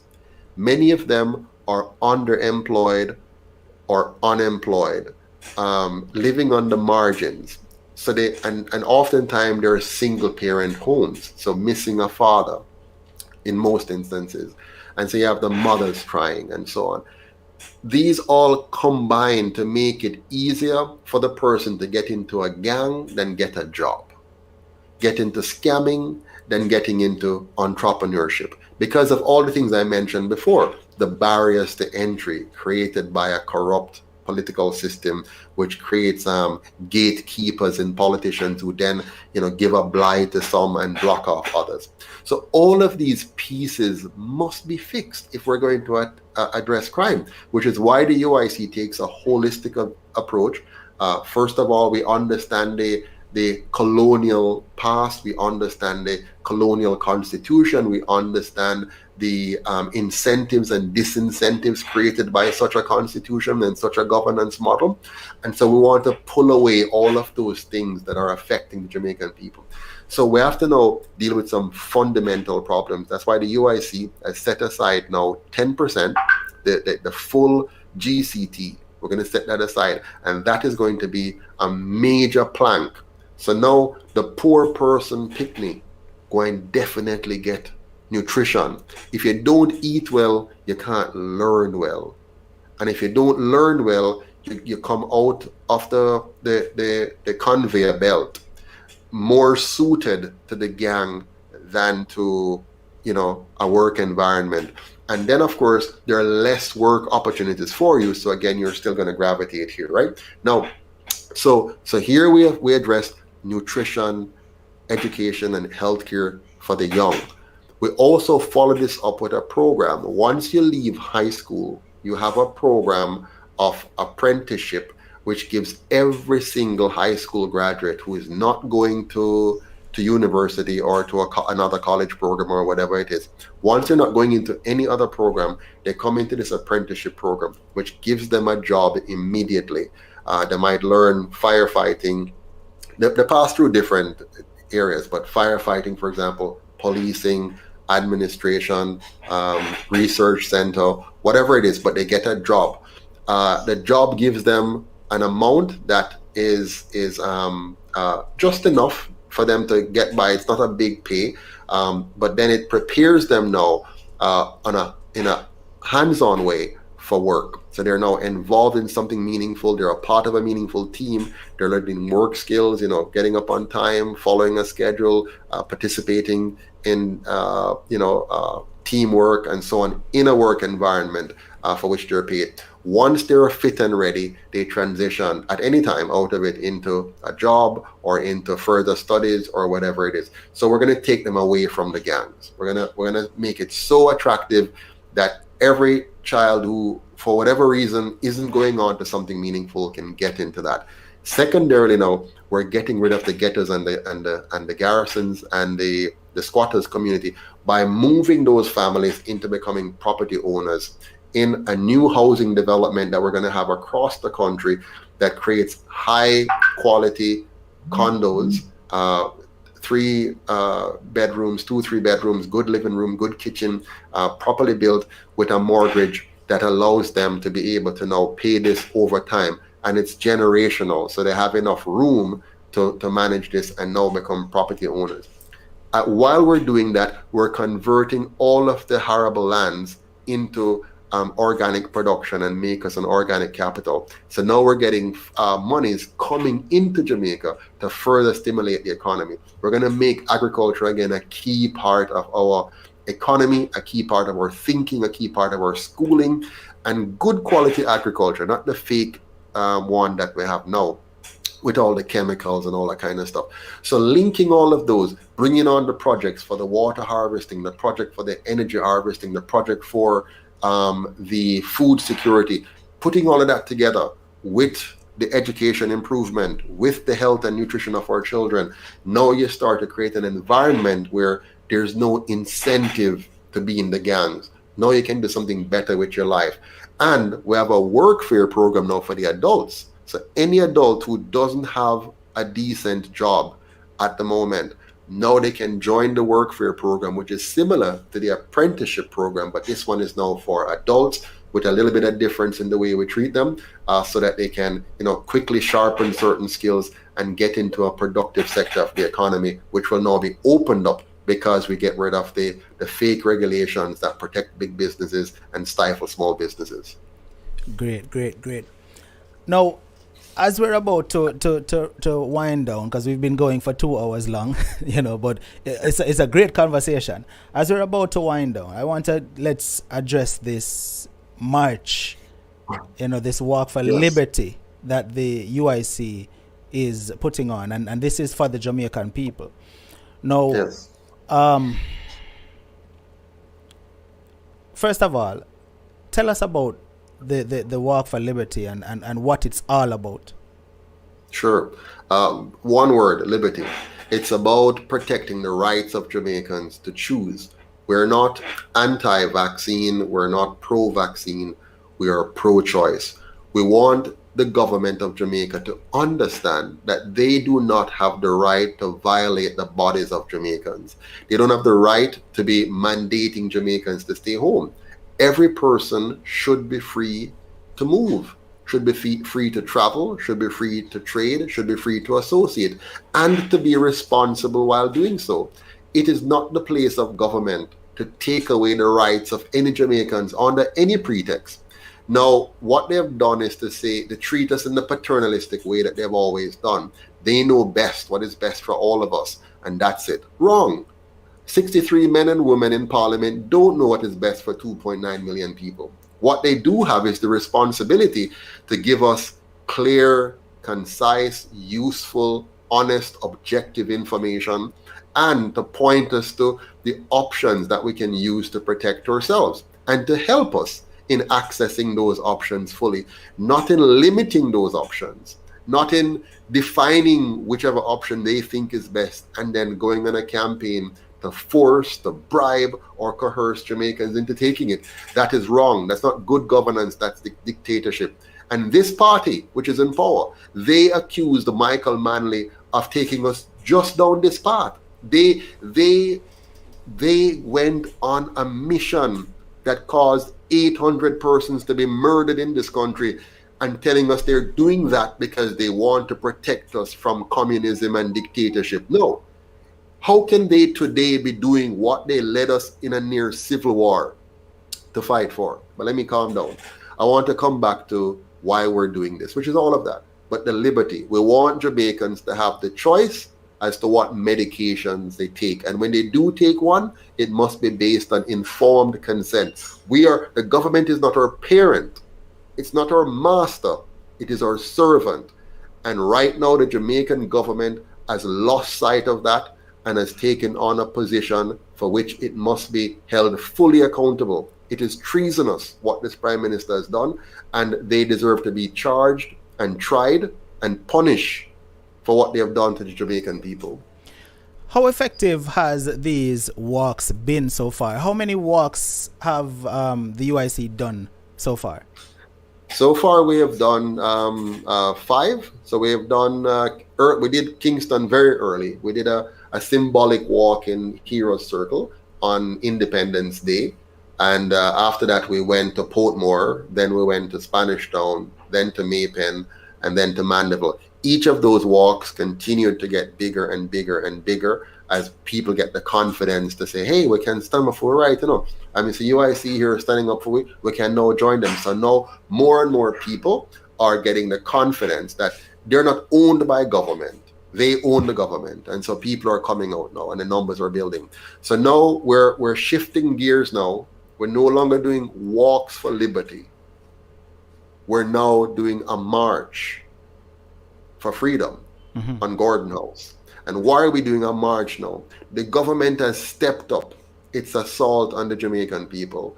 The government has stepped up its threats against the Jamaican people. And the government has allowed employers to be forcing Jamaicans to take a medication when an employer has no place at all. Prescribing medication, and on top of that, forcing Jamaicans to either take it or lose their jobs, which they are saying, because by extension, they're saying you need to pay for tests. They know that they have made Jamaican people poor. Most Jamaicans are paid such a paltry sum for their wages. They know that people can't afford to go pay for tests every 72 hours or whatever they say. They know we can't do that. So when they say to you, take the job or go and take tests, they know that what they're saying is lose your job or take a job. And so we, the UIC, are standing with workers. We're standing with the police. We're standing with the soldier. We're standing with the nurses. We're standing with the teachers. We're standing with the security guards. We're standing with the Mother's Party employees. We're standing with the Isratech employees. We're standing with the CVM employees. We're standing with all Jamaicans and all workers. And guess what? If the government and these unscrupulous employers don't back down, we're going to create a national strike, and we're going to make sure that we particularly punish those companies and cause them to never again be able to operate in this country if they pursue this path and continue to pursue this path. Now, we have to cover all aspects in this conversation, Mr. Patterson. So we're not only going to look at, the positive. We are going to look at the negative commenters as well. And yes, there are some commenters who comment and say, UIC uno go man, cause uno only a try to rule upon the pandemic back right now, forget a come up.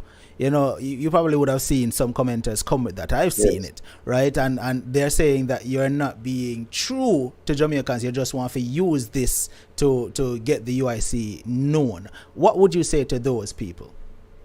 It's very simple. Just look at our history. Before there was ever a COVID, this is the same message we've been preaching. So it's just so happened that the COVID is a catalyst now, because now people are seeing for true what we're telling them for the last few years, that the structure of government we have is a dangerous one. And now they're seeing what we tried for years to tell them, and they couldn't get it. And I understand, because when it's peace and safety, sometimes you don't really get it. You don't even say the small. You see, it's like cooking a frog. I hear they say, if you want to cook a frog, you put it into the water when it's cold, and you just gradually heat it up until the frog, before him realize it, him a boil.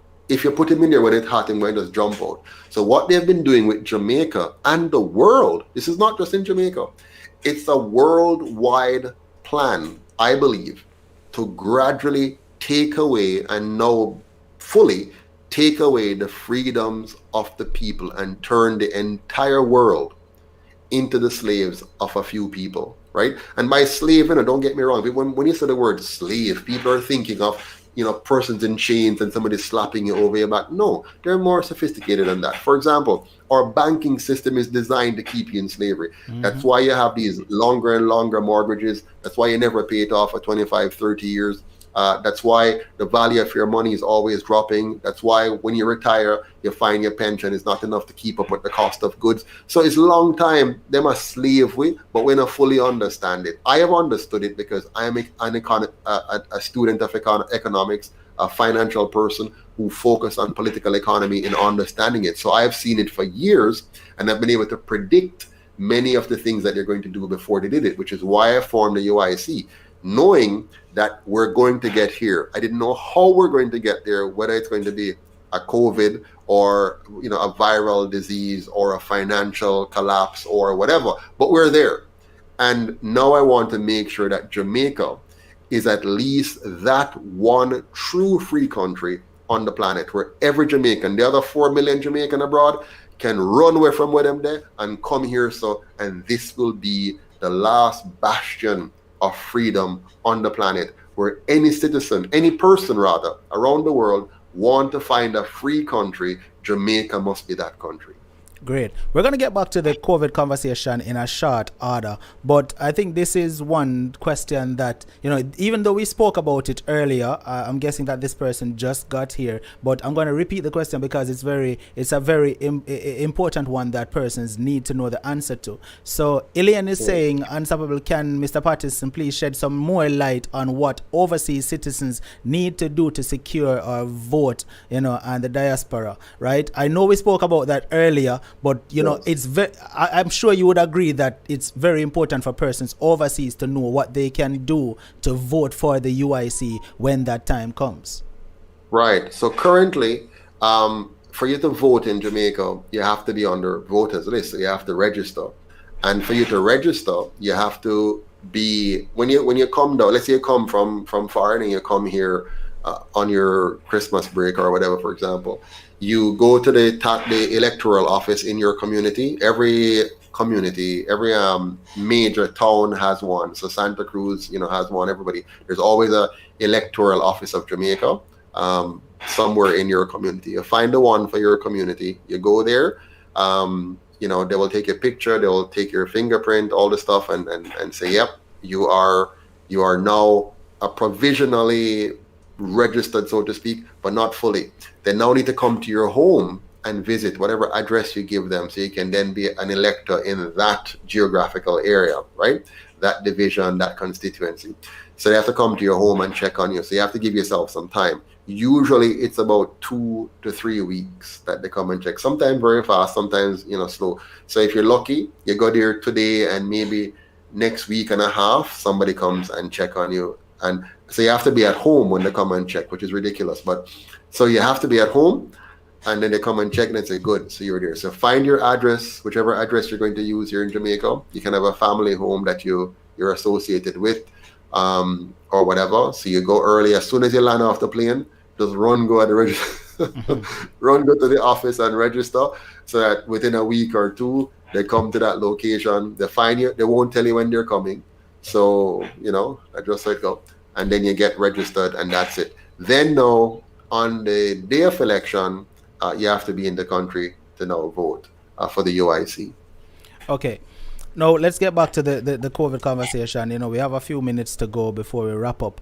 But, yes. All right, so you've been doing these marches, and you're marching for the people. Now, yes. One of the things that you're trying to fight for is to make sure that it's not mandated, correct? Yes. You're fighting for it not to be mandated. Now, Correct. This is my question to you now, Mr. Patterson.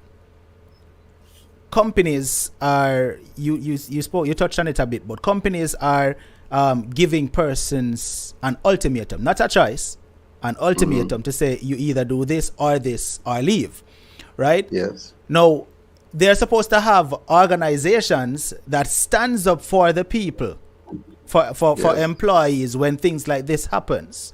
Are these organizations actually standing up for the average worker when a boss says, listen, you need to do this or you need to do that in order to keep your job? Are these organizations actually standing up for the workers, the average worker? So not every employee is a part of a unionized environment. But those who are in unionized environment, for the most part, the unions are relatively quiet. You might also be aware that most of the unions in Jamaica, the two major unions generally, are aligned with one or the other of the two political parties. And you might be aware as well that the two major parties, the two traditional colonial parties, they are pretty much aligned on wanting to force this on Jamaicans.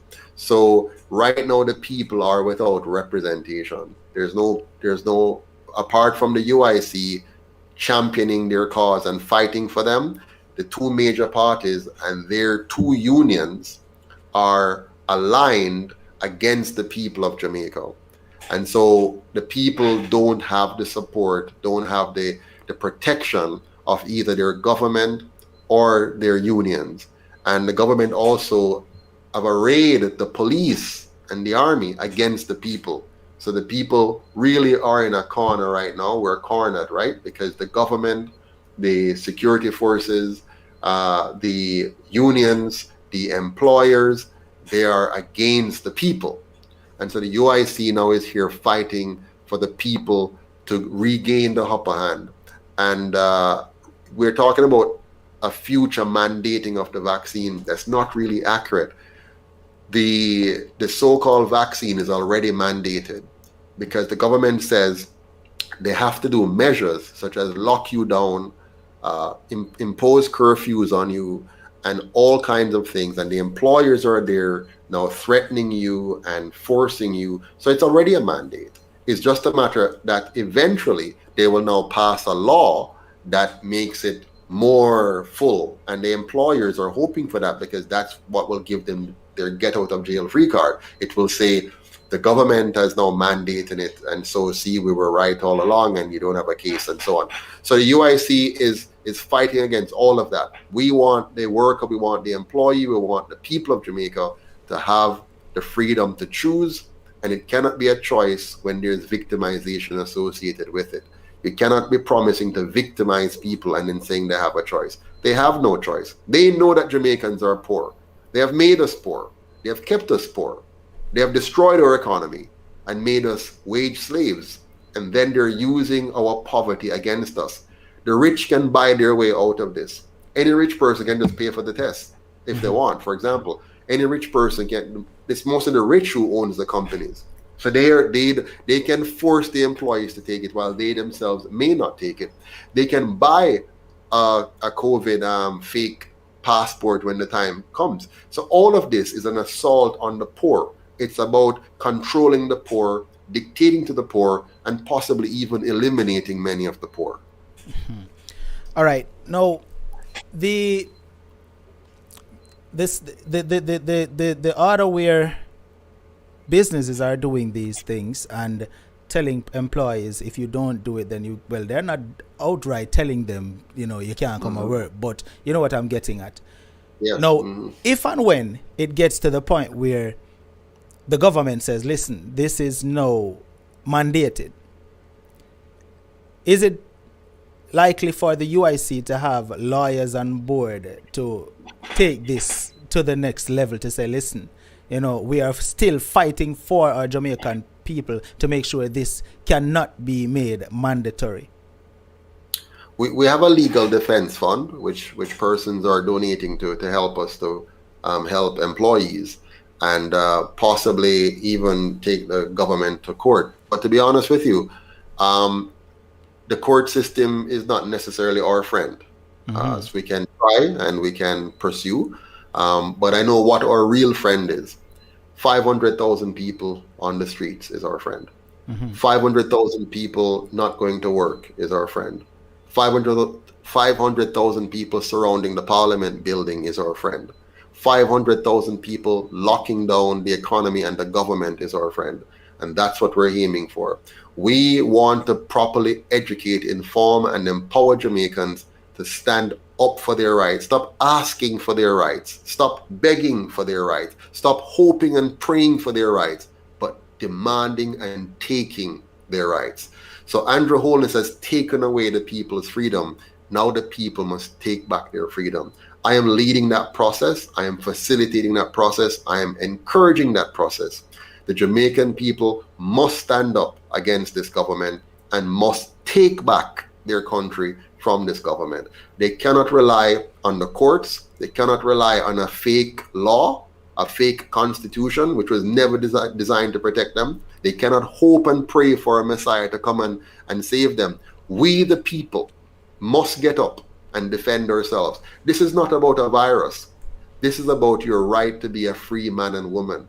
The virus will be there. We will have many viruses. We will have many sicknesses. Right now, more people are dying from cancer than from anything close to this virus. And we don't have anybody telling people and forcing people and pushing for people to have proper food again, organic food again, good, clean drinking water again, living a healthy lifestyle again, and banning and pushing away all the foods that are killing us. Nobody is fighting for those things, right? But they want to force us into a scheme which is going to make billions for big pharmaceutical companies while destroying the rights and freedoms and lives of the Jamaican people. We must be that country that stand up and say to the world, no, we're not going to accommodate it.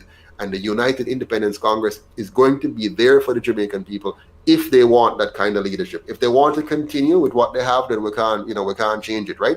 But if the Jamaican people want true freedom in a responsible environment, run by a government that cares about the sovereignty of the individual and the sovereignty of the country as a whole, then they have us here to give them that. If they want to continue with what they have, then they can do that.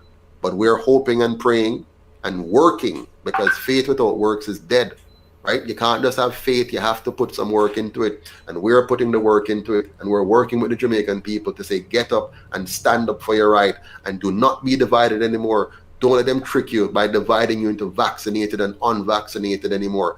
Don't let them trick you into telling you lies and showing you whole heap of deaths every day fictitiously. People are dying every day, but it's only now every minute they're showing you a nice family or a picture that, oh, they died and this is the reason, and so on. And they're trying to create fear into you, drive fear into you, so you take a decision based on fake and false information, manipulation and bribery and trickery, instead of an honest, objective and transparent government to make sure you know the truth, so you can do the right thing for yourself and your family.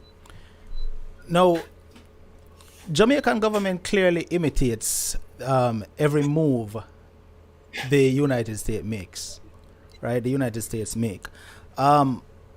As you probably know by now, because I've seen it in an article today, where it is going to be mandatory for persons traveling on airlines to have been vaccinated. I'm not quite sure if you saw that article. I even saw it on the mainstream news, right? And it's supposed to be taking effect in another couple of months, right? Now, if the United States is making that mandatory for airlines and certain establishments, right? Mm-hmm. What makes you think that the Jamaican government is not going to follow that move as well? No, they are going to follow it. We have to stop them. Mm-hmm. The Jamaican government is merely a parrot and a puppet. They don't think, they don't build, they don't create, they don't solve any problems. They want to build roads, they just hire China. They want a new law, they just cut and paste something from overseas. Mm-hmm. We don't have a thinking government. We don't have a prime minister and a cabinet and parliamentarians who actually sit down and think about the needs and aspirations and goals of Jamaicans, who actually think about how to benefit the Jamaican people. All they think about is how to maintain power and extract our wealth. And so we, the Jamaican people, must realize that. We have a parrot and a puppet as a prime minister. We have a parrot and a puppet as government. And we, the people, have to shut up that parrot and get rid of the strings that are attached to that puppet and create our own government, which is going to be about the interest of Jamaicans. Now, how effective is a petition? Because I've seen where persons do petitions for various reasons. Do they actually work? Now, if the Jamaican people, let's say the UIC starts a petition to say, okay, if we get X amount of signatures, then they cannot mandate it. Is that something that actually works? Petitions only work with a government who actually cares about the people and cares about what happens in terms of the next election, right now we're not in a petitionable environment. We can do a petition. It's just a part of our arsenal. You do a petition, so you have it. Yeah, we did ask you kindly, and so here is a list, and it's so many people. But at the end of the day, the Prime Minister has made it very clear. He says it has to be done. He is committed to doing what his foreign masters have said. This Prime Minister will not be backing down except we, the people, stand in front of him and make him back down. Mm-hmm. And the only way he's going to back down is if we, the people, make it clear to him that he's no longer welcomed in Gordon House. Right. So if we sit back and hope that he's going to just back down because we put our name to our petition and stay in the comfort of our home or the discomfort of our home and let him do whatever curfews and lockdowns he wishes and new rules that he wishes and so on, and allow employers, because he knows he's using the employers, right? He's using the employers to enforce his mandate, because as long as he's not attacking the employers and saying you're wrong, they know they're right. So the mandate is already here. Everybody right now who has gotten a letter from their employer that says you start testing every 72 hours or whatever, or take the juke, or take unpaid leave, they know what that means. So right now, for the teachers, for the nurses, for the police officers, for the Isratec employees, for the CVM employees, for the Mothers Party employees, all of those people, the mandate is now for them, right? And so we are in a serious position, and that is why the walk on the 22nd of September, 9 a.m., meeting at Ward Theatre just across from Parade, St. William's Grand Park, that meeting is a crucial one, because we have to send a clear message that we're willing to fight. We must fight for our rights. We cannot afford to allow this to slip, because if they get away with taking away the right to your body, nothing else is left. That is the last frontier. You made a speech recently in a video that I saw where you were saying you had some COVID plans that you would have put in place if you were the leading minister right now. Can you just tell us about those plans again? Sure, no problem. I mean, first and foremost, when you have a pandemic, and you verify that it's real and everything, the first thing you have to do is to close your borders to non-nationals and non-residents, right? That's the first thing. So you make sure that for a short period, until you can see what's going on and make sure you have clarity, you close the borders to all non-nationals. You never close the borders to your people, which this Prime Minister did. He closed the borders on some of our citizens that were at sea, but he is now letting in cruise ship with non-residents and foreigners to come and enjoy our country while he locked out Jamaicans. So the first thing we would do is close the borders to have control over that and monitor the borders, what comes in and out, so that we can control the environment first and foremost. The second thing you want to do is to put together a public emergency council. When you have a pandemic, which is tantamount to a war, when you have a war, that's not when you have partisan politics. You have to make sure that there's no indication of politics here. This is now going to be a national effort to protect the interest of all Jamaicans. So you put aside politics. So the best way to do that in the current environment in Jamaica, which I advocated from last year when this just started, I said, put together a public emergency council, and on that council, you make sure there's equal representation from all political parties that are registered in Jamaica. That immediately neutralizes the partisan element. Then you use a process now, using those persons in the political leadership to appoint to the commission persons, the brightest minds from science, medicine, technology, law, economics, industry, trade, and civil society groups. So you bring together the kind of people who can give input to what will be our response. Then you make sure with that group, you have complete transparency on the information that the government has. So whatever it has from any source, that information comes to this body. What that is doing, you're ensuring you have objectivity now. All these people know the truth. and can objectively look at the various solutions, right? Early treatment or whatever we can do, choices of medicine, and all that kind of stuff. It's objective. It's not a prime minister dictate. It's not any one party dictating. It's a collective of smart people who can help with this. Now, from there, you move to you also now dispel any idea of shenanigans because it's an inclusive body. So it's objective, it's transparent, and it's inclusive. What this does, my friends, it builds trust. Now the people would trust their government because of the process that has been selected and how that process unfolds. Coming out of that now will be solutions. And I can assure you, such a body would realize that it's important not to just test people and send them home. You'll identify indigenous solutions, remedies, herbs, whatever that can be used, local or international medicines that can be accessed to help and protect our people. And you would not end up now with the government being controlled by outside forces dictating a single solution and then now mandating and forcing and bribing and pushing the people to that one solution. Because this objective process, this transparent process, this inclusive process would prevent that. And one of the key elements of that process would be to recognize that the sovereignty of the individual and the sovereignty of the country must always be paramount and protected. Mr. Patterson, a few of the viewers in the comment section is asking, what can they do as far as contributing to this cause that the UIC is promoting?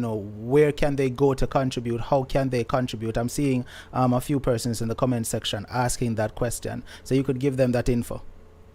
Sure. The best way to contribute is to go on our website where it says donate here, and it lists all the options for you. You can donate by using the button, paying with your bank card or your credit card and whatever through that process.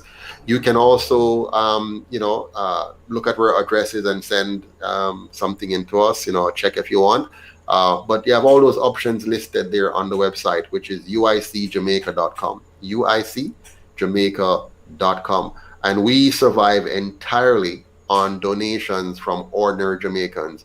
We are not interested in any corporate entity coming to give us large sums of money and dictating that we change our position or stance on these matters. We will not be controlled by anybody but the people of Jamaica. In a conversation that I overheard recently, it said that there was a point in time in Jamaica where there was a hospital in every parish. Are you aware of that? Yes and no. There were hospitals and there were clinics and so on. But to be fair, it's not a matter of that there were clinics and hospitals in every parish, because we've always had a substandard system of healthcare in Jamaica. And you must understand as well that the population of Jamaica has grown over the years. So there's a time when the population was less, and so it would be a different context.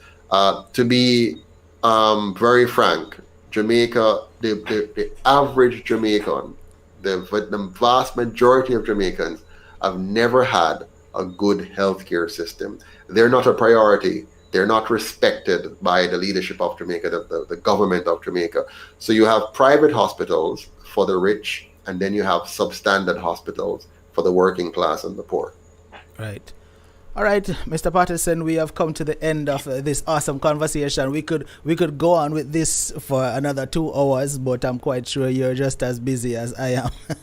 Yes, this is longer than I thought it would have been, but I thank you though, because it's really important that we connect with each other, that we connect with the people everywhere. Yes. If you're a Jamaican, no matter where you live, this is your business. Jamaica is your business. And I want to just say to all my Jamaicans, wherever you are in the world, it's time for you to help us to liberate your country so that you can live in a safe, clean, and orderly Jamaica where everyone can live, earn, and retire with dignity You in know, their own country. you know something, Mr. Patterson? Yes. I had you on the split screen where I'm on the screen. I feel like I need to give you a full screen for you to give the closing statement. So Sure. Sure. No, there you go. You're on full screen right now. Give it to them. no problem. No problem. I just want to say to all Jamaicans, wherever you are, anywhere in the world, you are a Jamaican and you have a stake in Jamaica and you have a responsibility to Jamaica and you have a right to Jamaica. And so I'm inviting each and every one of you to join hands with me and our fellow uniters and freedom fighters in the UIC to help create a safe Jamaica, a clean Jamaica, a very orderly Jamaica, a Jamaica where you can live, earn, and retire with dignity in your own country. Let us create one Jamaica, not a rich Jamaica versus a poor Jamaica, not a GLP Jamaica versus a PNP Jamaica, but a Jamaica for all Jamaicans, a truly non-partisan constitutional Republic of Jamaica where we bring out the best in our people. Thank you, and I look forward to seeing you in that real new Jamaica. Thank you so much, sir. Now, I know we say we're going to wrap up, but I feel like this question needs to be asked, Mr. Patterson. And it's because someone just commented it in the comment section. It is a question that I wanted to ask, but it slipped me. Yeah. And it has to do with the mainstream media. On these marches that the UIC is doing, whenever the UIC is going out, is the mainstream media contacted to say, hey, you know what, we're doing this march today at this time and we would like you to be there? Is that ever done? Well, we used to send regular, what do you call them again? Notices to the media on our various activities and stuff, and also on our positions on various issues. But we have been blocked out for quite a few years now. So that's why many Jamaicans didn't even know about us, because, normally when you have a political party and there's an issue, whatever the issue is, whether the issue is a scandal or a new government policy or a serious incident in the country, you would have the media pushing a microphone in the face of the different political parties and asking them, what do you think about this? Well, we have not been benefiting from that. They have just blocked us off and not come to us about anything. Since the walkout, and by the way, they see everything because they pull all my stuff from Facebook and from Twitter and from YouTube. They whatever they need, they have it there. So we don't even have to send them anything, they have it.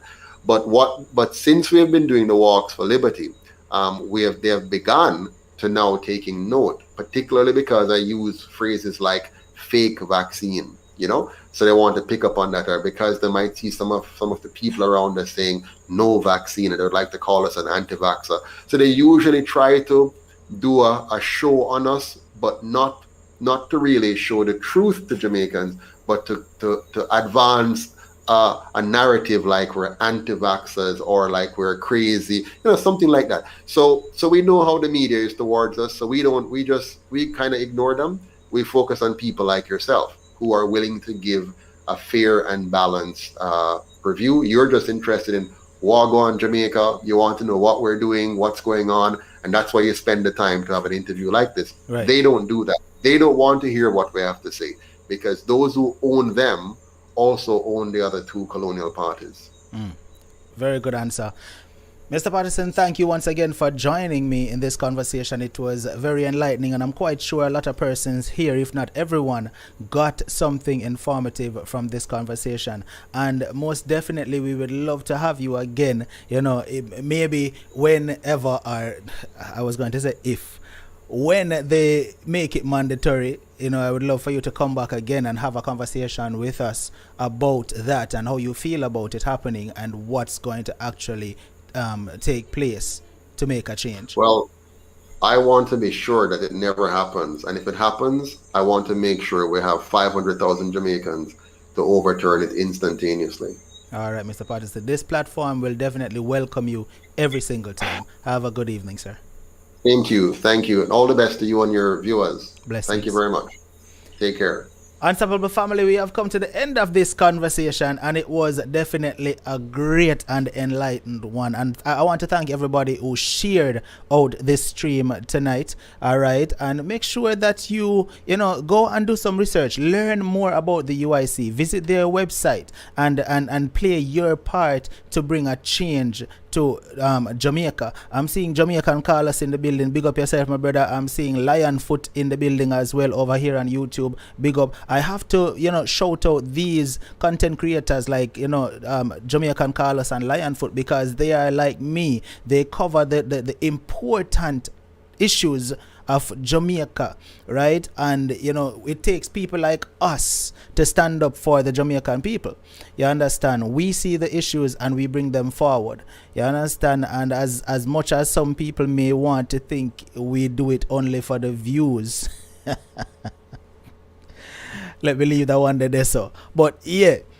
So big up to Jamaican Carlos, big up to Lionfoot, Masuna, my brother in the building. All right, viewers, like I said, go on over, check out the UIC's platform, play your part in making a change in Jamaica, right? When the next election comes around, whether you are overseas or in Jamaica, make sure that you figure out a way where you can go and put your vote in for the UIC, right? Now, bear in mind, a lot of persons may be saying, yo, them not stand a chance because them new.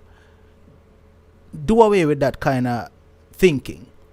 Do away with that kind of thinking. What you need to do is say, you know what? They may not stand a chance because they are new, but my vote counts. So that one vote that you are going to put in for the UIC, it will actually add up. So don't give the other party them the advantage by saying, Chub, that one they new, so I'm not going to vote for them, I'm going to vote to the same devil when I know. No. Let's give the new party an opportunity.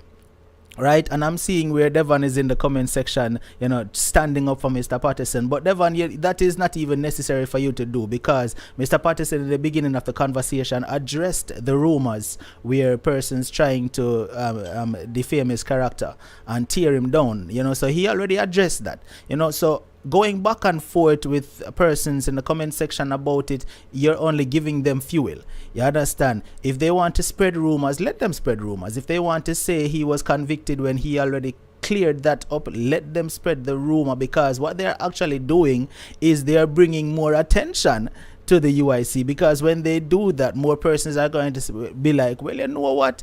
Let me go see who this Joseph Patterson is, what they matter about. And those who are actually truly interested in learning about Mr. Patterson and learning about what he's all about will go to find out whether or not these rumors are actually true, because then persons will go and do their own deep research to find out the facts. You understand? And if someone has been convicted, I'm quite sure there will be traces of it online somewhere to find some bit of information about it.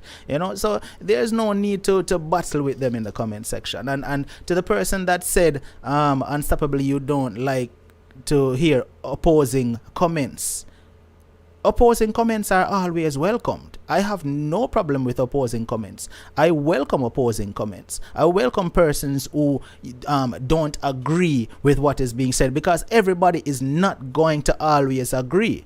What I have a problem with, however, is disrespect. If I see disrespect, then right away that person is going to be blocked, and that is how my platform has always been, right? So if you're here and you're giving your opinion and it's going against what we are saying, we have no problem with that. We welcome you sharing your opinion, because your opinion may actually make sense, and we can look at it and say, well, this actually makes sense. But the disrespect, no, we're not going to tolerate that one. All right. So Unstoppable family, bless upon yourself. Thanks a lot for tuning in with us tonight, and we do appreciate it. And I even saw where Devon was saying why you're tagging the JCF. Nothing is wrong with the JCF, man. The JCF needs to be a part of this conversation, so that them can hear the plans that will be put in place for the entire Jamaican, meaning the JCF, meaning the nurses, meaning the teachers, meaning every single Jamaican. This is going to make a huge difference for every single Jamaican, whether you're the police, the doctors, the nurses, the teachers, the garbage collectors. You understand, as Mr. Patterson himself even said, the uncard pusher, every single person is going to see a change when the UIC gets in power, and that is only going to happen if we allow it to happen as Jamaican people. All right, so viewers, have a good evening. Thank you so much for joining me, and definitely, if you have not followed this page yet on Facebook or subscribed to YouTube, make sure to